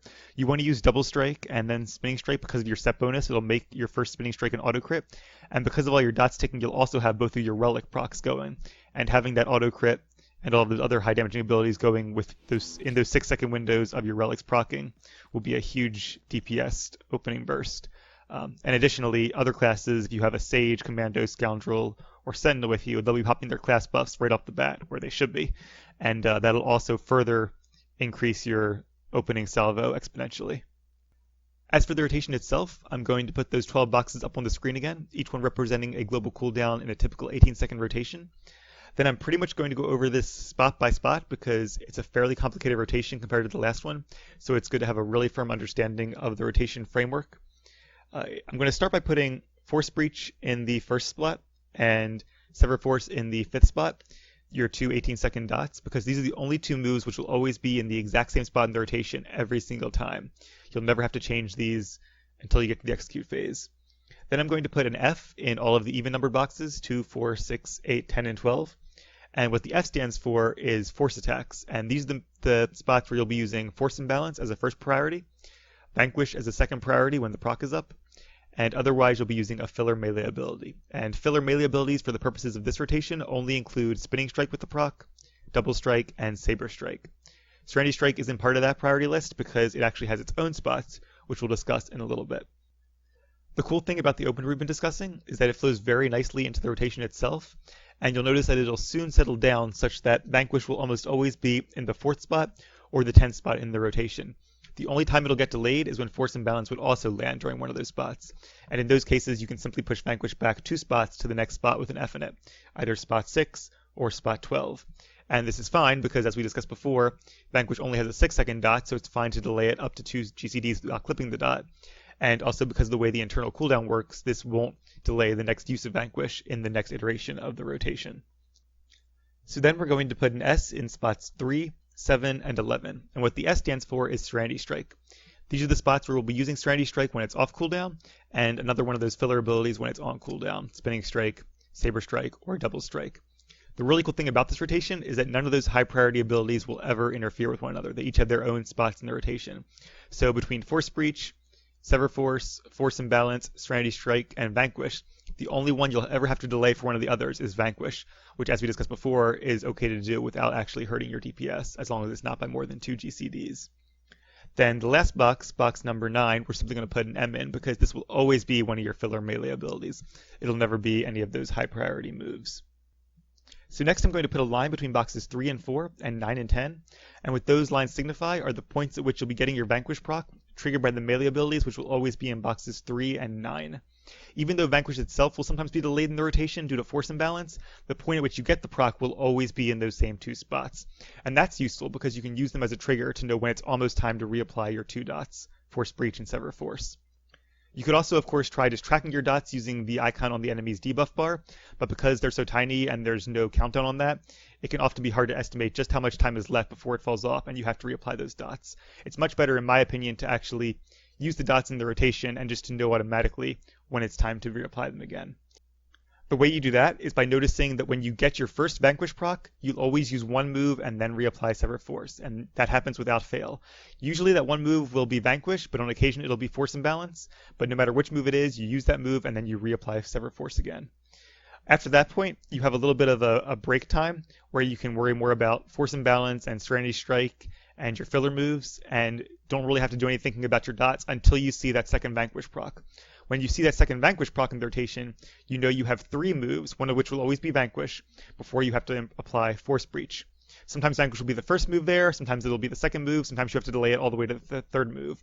But you know that no matter where it actually falls, it'll always be 3 moves after you get the proc, before you have to use Force Breach again. So basically, you can think of the rotation as being divided into 3 parts. In the first part, you apply Force Breach, you do 2 moves before you get the proc, 1 move after you get the proc, and then you apply Sever Force. In the second part, you simply do 4 moves, waiting until you get that next proc. Then once you get that proc, you do 3 more moves before you reapply Force Breach all over again. And in that way, you can easily keep track of where you're at in the rotation and know exactly how long it's going to be before you have to reapply one of your 2 major dots. And just so you can see what the rotation is going to look like as you go through it a couple different times, here are those boxes again. And you can see how, just like the first rotation, for the most part, the major abilities remain consistent with Force and Balance moving up 2 spots in every row. And you can see how Serenity Strike will be in different spots every other row, but because of its 12-second cooldown, it'll never actually interfere with either Force Breach, Sever Force, or Force and Balance. Now, when we get to the execute, we're going to have to go back to a priority rotation again. So when you get to 30%, then just forget everything you were doing before, forget your rotation, and you're going to switch back to the exact same priority list you were using beforehand. That's the highest DPS for the execute phase, is exactly what we were discussing before. And just as a reminder, the highest priority is going to be Force and Balance. Second highest priority is Spinning Strike, whether it has the proc or whether you're just using it normally. Third highest priority is going to be your Vanquish, followed by your 2 dots, Force Breach, and then Sever Force. And then after that, Serenity Strike and your filler moves, Saber Strike and Double Strike, which again will primarily be Saber Strike in order to conserve more force for your higher damaging abilities. And I guess the last thing to do is to do one more demonstration. So I'm going to go ahead and put the armor reduction module and the 500k health module back on the dummy. If you want to see a video of me doing this rotation on a full 1.5 million health dummy, I'll put a link to one right there. It definitely took me a few tries to get, because this is a very complicated rotation, and it'll take you a while to get it down if you're anything like me. But I assume that as with all things, the more you practice it, the more intuitive it becomes, until eventually it'll become second nature, and you can spend less time thinking about your rotation and more time focusing on the boss mechanics around you. So I'm going to start by laying down phase walks, since in most boss fights you're going to want to do that ahead of time. And then around the time of the ready check, you can go ahead and hit Blackout and your Shadow Stride for your free proc.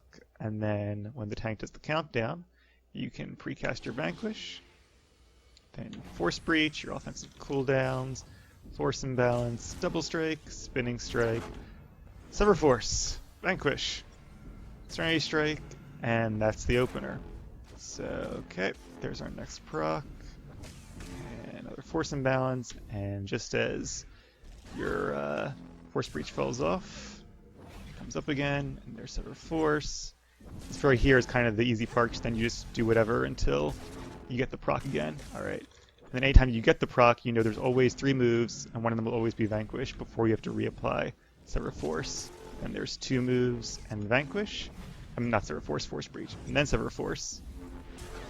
And this is the downtime again until you get the next proc, and then 3 moves, 1, 2, 3, reapply, and then 1, 2, there's Vanquish and Sever Force, and we are now in the execute phase already, so we'll go ahead and switch to our next priority there, and there's Spinning Strike, go ahead and reapply Force Breach. Alright, it's not worth it at this point to reapply Sever Force, because if you have a target who's probably going to die in the next 6 seconds, it's not worth reapplying your dots to them. But if they're going to survive for more than that, you can go ahead and reapply them, because it'll probably be worth spending the GCD.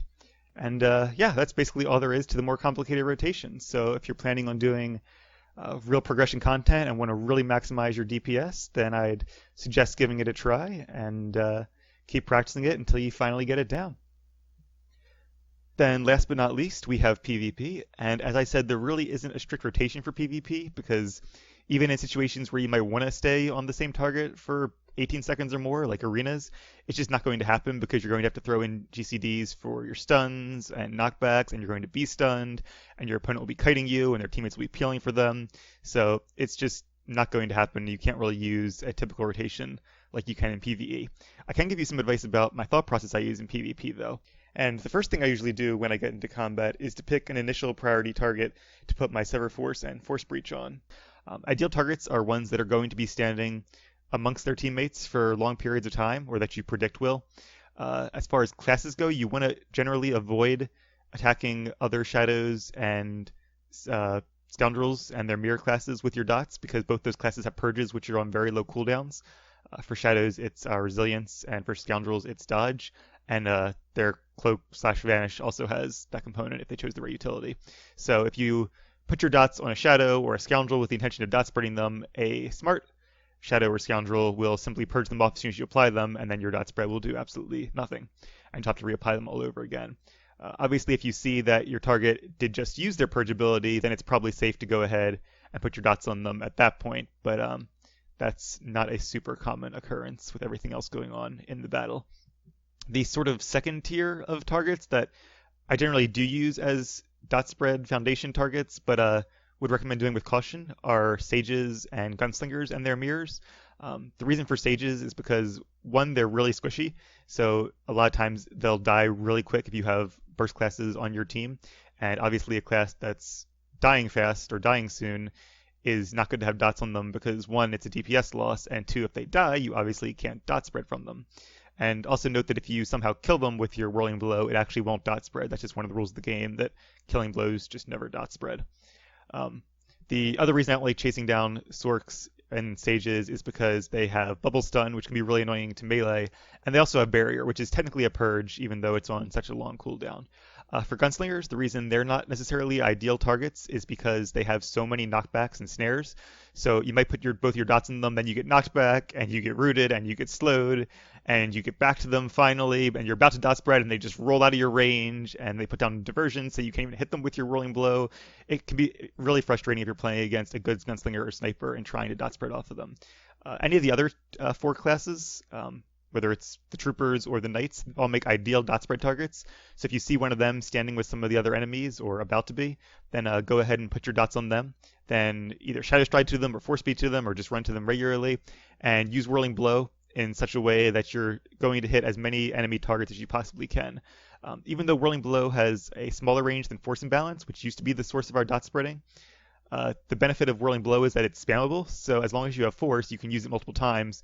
So if you missed a target, or if the enemy crowd is a little bit more spread out, you can use Whirling Blow to spread your dots to a couple enemies from your original target, and then spread the dots further from those enemies to even more targets, or to targets who purged off your dots as soon as they got on them.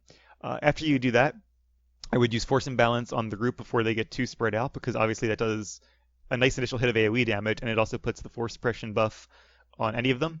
And Whirling Blow, as long as you hit somebody with it who has your Force Breach, will also proc Vanquish, which you can then put on your priority target, which will usually be a healer if there's one of them around. Besides that, just use your stuns, use your taunts, use your cooldowns, and if you happen to find yourself chasing a target that isn't surrounded by a group of enemies, then basically just do your typical single target rotation in PvE on them until they get back to the fray. So attack them with Double Strike to get your Vanquish proc, put Vanquish on them, reapply your dots if you need to, but on the whole, you don't want to be applying your dots manually too often, simply because it uses up so much force. It's a lot more efficient to dot spread with Whirling Blow, especially if you can hit multiple targets.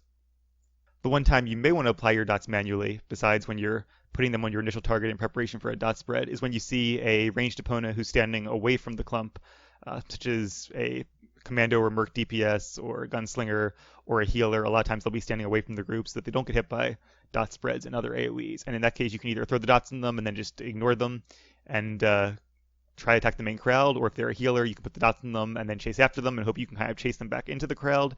And if not, you can at least shut them down pretty efficiently anyway with your single target moves. Or alternately, if you have the containment utility, you can just force them and not have to worry about them having it broken, because if they're out of the combat area, then they're probably not going to be hit by either your dot spread or an ally's dot spread or other AoEs. The most important thing to keep in mind as a Serenity Shadow is to remember that you are a pressure spec and not a single target burst spec. And so while it's a really good idea to focus a healer as much as possible and to make them your primary target, you also want to keep in mind how much damage you're doing to all the targets around them, because your job isn't to kill a healer by yourself. Your job is to do so much damage that the enemy team's healers and tanks just can't keep up with the outgoing damage. All of that said, remember that especially in 8v8s, objectives are the main focus, so don't get so caught up trying to pump up your numbers that you miss a capper or that you miss a call out and end up losing the game because of it.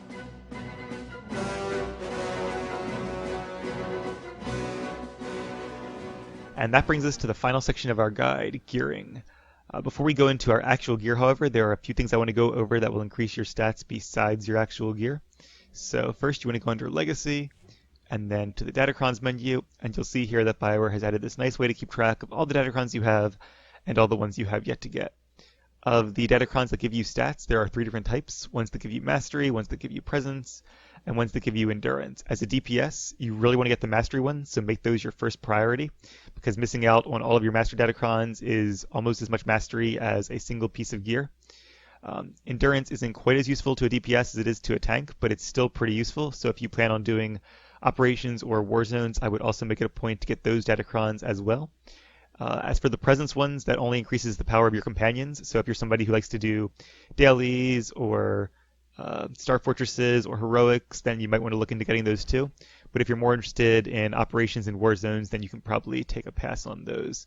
As for where to get the Datacrons, there are tons of amazing guides online, so choose a Datacron to go for and then just do a search for it on Google or YouTube, and you can find a great guide. Also, don't forget that you have phase walk, so if there's a jump that you're not sure you're going to make, put down phase walk first, so that way if you fall, you can just phase walk back up, instead of having to run around for another half an hour getting back to the place you were only to possibly miss the jump again. It's so much easier and less frustrating to have to wait 45 seconds between attempts instead of having to wait up to half an hour in some cases between attempts for difficult jumps. So if you're like me and you suck at jumping puzzles, then if phase walk isn't already your favorite ability, it will quickly become so. Then next you want to go to the class menus. There's one for Imperial classes and one for public classes. And as you can see, you can basically unlock stat bonuses depending on which companion stories you finished. And to finish a companion story and get their corresponding unlock, all you need to do is finish all of their conversation options, and on occasion do a personal side quest for them as well.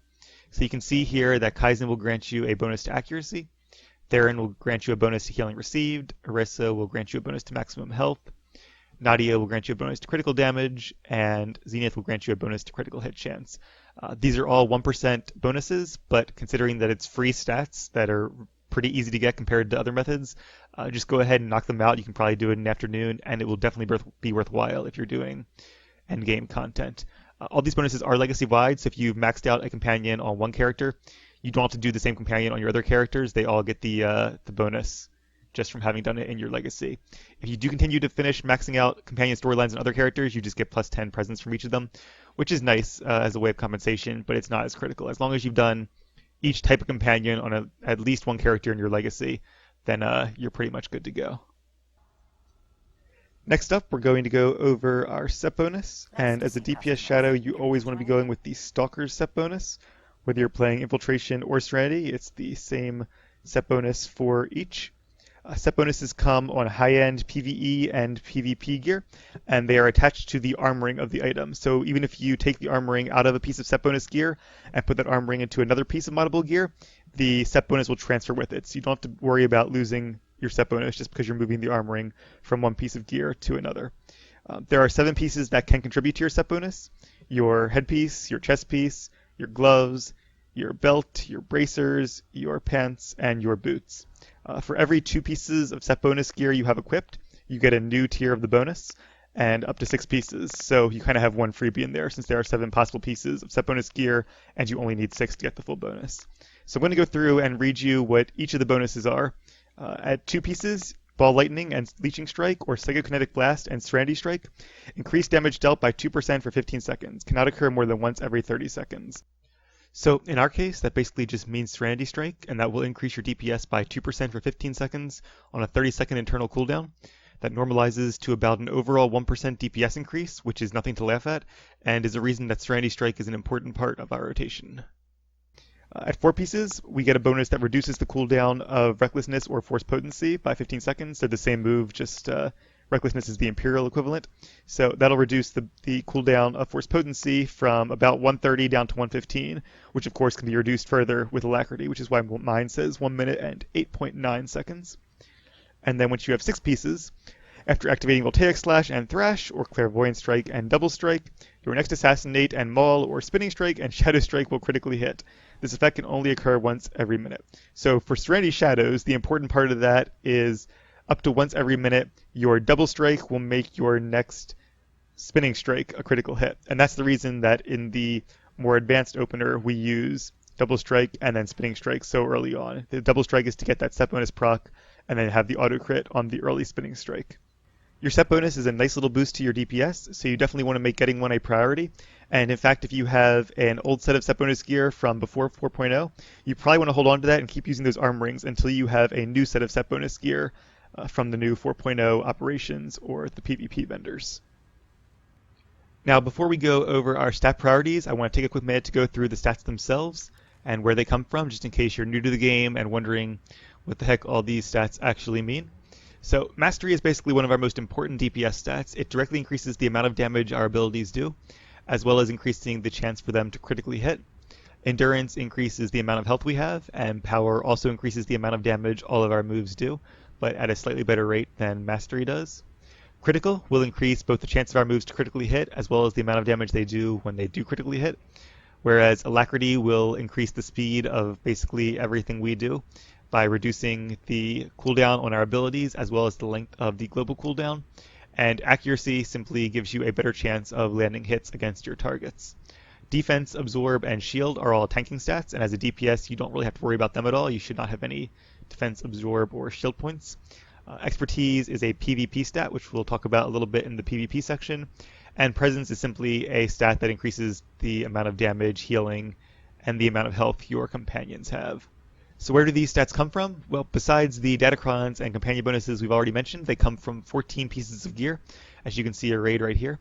We have an earpiece, 2 implants, a set of bracers, 2 relics, a main hand weapon, an offhand focus, foot gear, pants, a belt, gloves, chest piece, and a headpiece. The 5 pieces here, the earpiece, the 2 implants, and the relics, are sometimes called left side pieces, which is kind of misleading because the bracers are also technically on the left side. I prefer to call them trinkets, and they're basically whole pieces of gear that you cannot get in moddable versions, whereas everything else you can and should be getting a moddable version of because it will be better than any solid pieces of gear you can actually get, and will also save you money in the long run with augmenting. The bracers and the belts only have armoring and mod slots by default, whereas most of the other pieces have armorings, mods, and enhancements, and so have more stats. Then your focus will have an armoring, mod, enhancement, and a crystal, and your main hand will have a hilt in place of an armoring, but will also have a mod, enhancement, and crystal. All 14 of your gear pieces can and should be augmented. You do that by using augment kits, which you can either craft or buy off the GTN.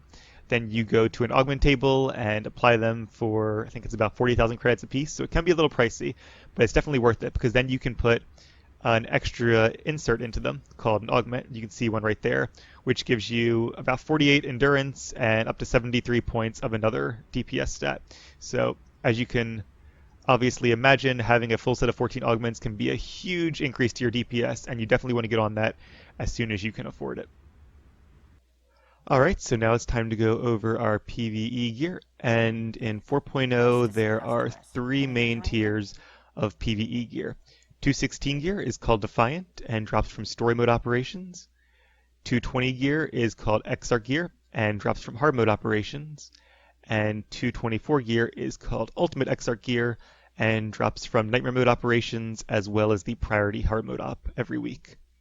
Story mode operations can be done in pretty much any kind of gear thanks to the bolster, but for hard modes you'll probably want to have a full set of 216 gear including set bonuses. Some hard mode fights are a lot easier than others, and some are even not much more difficult than the story mode operations, but for the more difficult ones you'll have a little bit of difficulty if you don't have enough gear to keep up with the healing or DPS requirements. For nightmare mode operations, I would suggest having at least a full set of 220 gear, and for some of the harder fights you might need to have some 224 pieces mixed in as well. Within each of the three tiers of gear, there are some items which will be well itemized for DPS and some items which will be poorly itemized for DPS. And what that basically means is that while all of the stat totals within each tier are roughly the same, some pieces favor mastery and power and so are ideal for DPS, and some favor endurance and so are unideal. There are basically four methods of acquiring PvE gear, and each of these methods will have different ratios of well-itemized gear compared to poorly itemized gear. The best way to get gear is the Mark 1 gear that drops in Operation. From each Operations boss that you down, you will get an unassembled piece of loot, and this piece can be traded in at this vendor here, Master Lapasa, for one of these Mark 1 pieces, and these are the best itemized.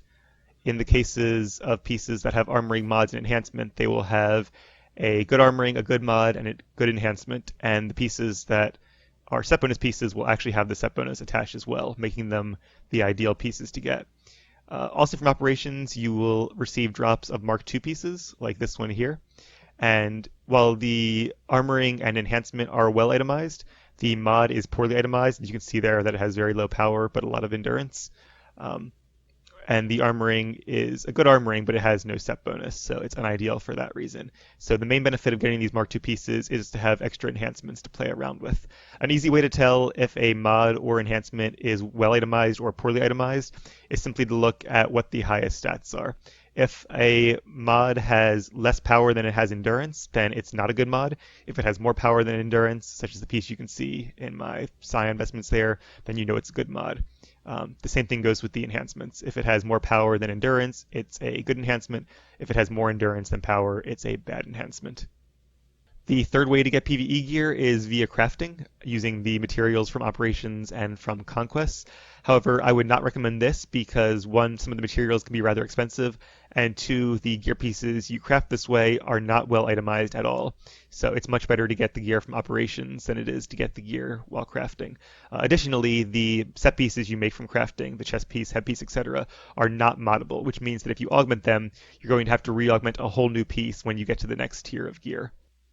Additionally, some crafters can make the individual inserts for gear, armorings, mods, enhancements, and hilts, and these actually are, in most cases, the well-itemized versions. However, these can be very expensive to buy off the GTN. So if you have a lot of money that you're willing to throw away for your gearing, then you can min-max your gear this way, but otherwise I would just stick to the Operations loot that you'll be getting from drops. Then the fourth and final way of getting PvE gear, which I would not really recommend, is from these three vendors over here, using your common data crystals, your glowing data crystals, and your radiant data crystals, previously called basic comms, elite comms, and ultimate comms. However, the disadvantage to these is that these pieces have poorly itemized mods, poorly itemized enhancements, and armorings that don't have any set bonus on them. So for that reason, getting gear with your data crystals is pretty much useless. I was just saving them for gifts or for other things you might want to use them on. So to summarize, you want to be getting the unassembled loot tokens from Operations in order to get armorings with set bonuses on them as well as good mods, and those pieces will also have good enhancements as well as the Mark II loot pieces that you get as direct drops from the Operations bosses themselves. As for the stats you want, BioWare has made this nice and easy in 4.0. There are now only one type of armoring and one type of mod that all DPS will want to have, and those are the Advanced Versatile Armorings and the Advanced Lethal Mods. Also, if you look at a mod and you notice that it has a letter on the end of it, such as an Advanced Lethal Mod 43A, I can show you one in this piece of gear here. So you can see how it has a 42A on the end of it. That means it's not well itemized, whereas if it doesn't have the A, that means it is well itemized. That's another way you can check. Really, the only places where you have some choice in your gear is with the crystals in your focus and lightsaber, with your enhancements, and with your augments. Enhancements come in three basic varieties: initiative enhancements, which give you accuracy, quick savant enhancements, which give you alacrity, and adept enhancements, which give you critical rating. These are your three tertiary stats, and they're also the same three stats that you want to stat for on all of your augment pieces. You want to use critical rating on your two color crystals and not power like you used to use before 4.0. And after that, it's simply a matter of using your enhancements and augments to balance accuracy, alacrity, and critical rating in the ratios you want. The most important of those three is accuracy, because you want to make sure that you get to about 685 points. That'll put you around 110% accuracy, and the reason that's important is because all operations bosses have a built-in 10% defense chance. And because of the way accuracy and defense work, having 110% accuracy minus their 10% defense chance means you'll still have a 100% accuracy chance, so all of your attacks will be guaranteed to hit. If you're a little bit under that 685 number or a little bit over, it's not going to make a huge difference to your DPS, but you still want to keep it as close to that number as you possibly can. Once you get to 685 accuracy points, give or take, you want to split the rest between critical rating and alacrity, and that goes for your enhancements and your augments as well. For Serenity Shadows, we actually want to favor critical rating a little more heavily than we do alacrity, and I will give you some rough benchmarks to aim towards for the 216, 220, and 224 gear levels. At the 216 gear level, you want to have 4 accuracy enhancements and 1 accuracy augment. This will put you at 681 accuracy, which is pretty close to the 110% that you want. Then you want to have about 1100 crit and the rest of the 800 points in alacrity. At the 220 gear levels, you want 2 accuracy enhancements and 5 accuracy augments. This will set you at a perfect 685 accuracy rating. And then again, you want to put about 1100 points into critical rating and the last 900 points or so into alacrity. When you're in full 224 Nightmare Mode gear, at that point you still want to have 2 accuracy enhancements and 5 accuracy augments, even though that'll put you slightly above the cap. And of your remaining stats, you want to have about 1200 in critical rating and 900 in alacrity. These are, of course, just benchmarks to aim towards, and as long as you don't stray more than 100 points in either direction, these stat differences will have a negligible effect on your overall DPS. If you want to get some more exact values, as well as the breakdowns that'll get you closest to those values, I'll put a link to Goblin Lackey's great thread on the SWTOR forums right there. And that brings us to PvP Gearing, which is simpler in a lot of ways from PvE Gearing. Firstly, the only place you can get PvP gear is from these two vendors here. Mr. Yalan Keljo will sell you the first tier, which is called Cynosure, and has a rating of 204.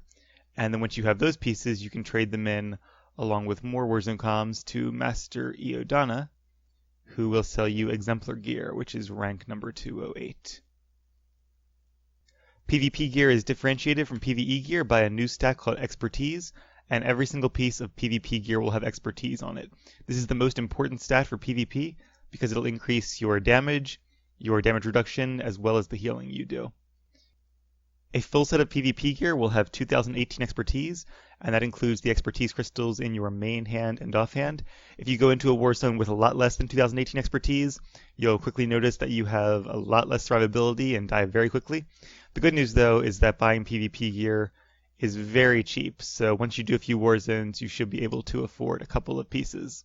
Once you get the 204 gear, I would recommend taking all of the inserts out of the moddable ones and putting them into a different set of moddable gear. The reason for this is because you're going to need the shells to trade in when you eventually go to buy the 208 gear. You can even put the inserts into a legacy set of gear and then send it between other shadows and assassins if you have them.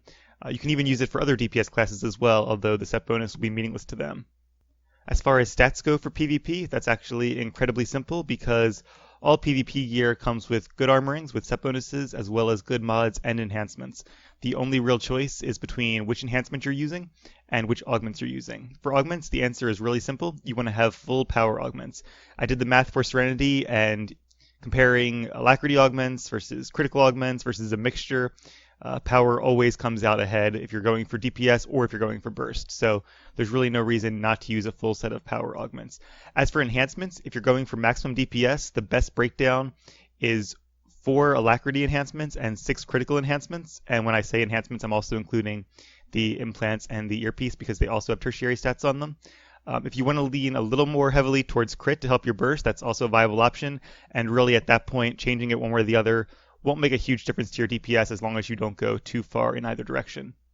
When you're trying to min-max your gear, you probably want to pay a visit to this vendor over here, Lieutenant Volin, because she sells the individual enhancements you need to min-max your gear, and that way you can buy them for 800 comms a piece instead of having to buy all of the pieces from the ranked vendor just to pull out a single insert.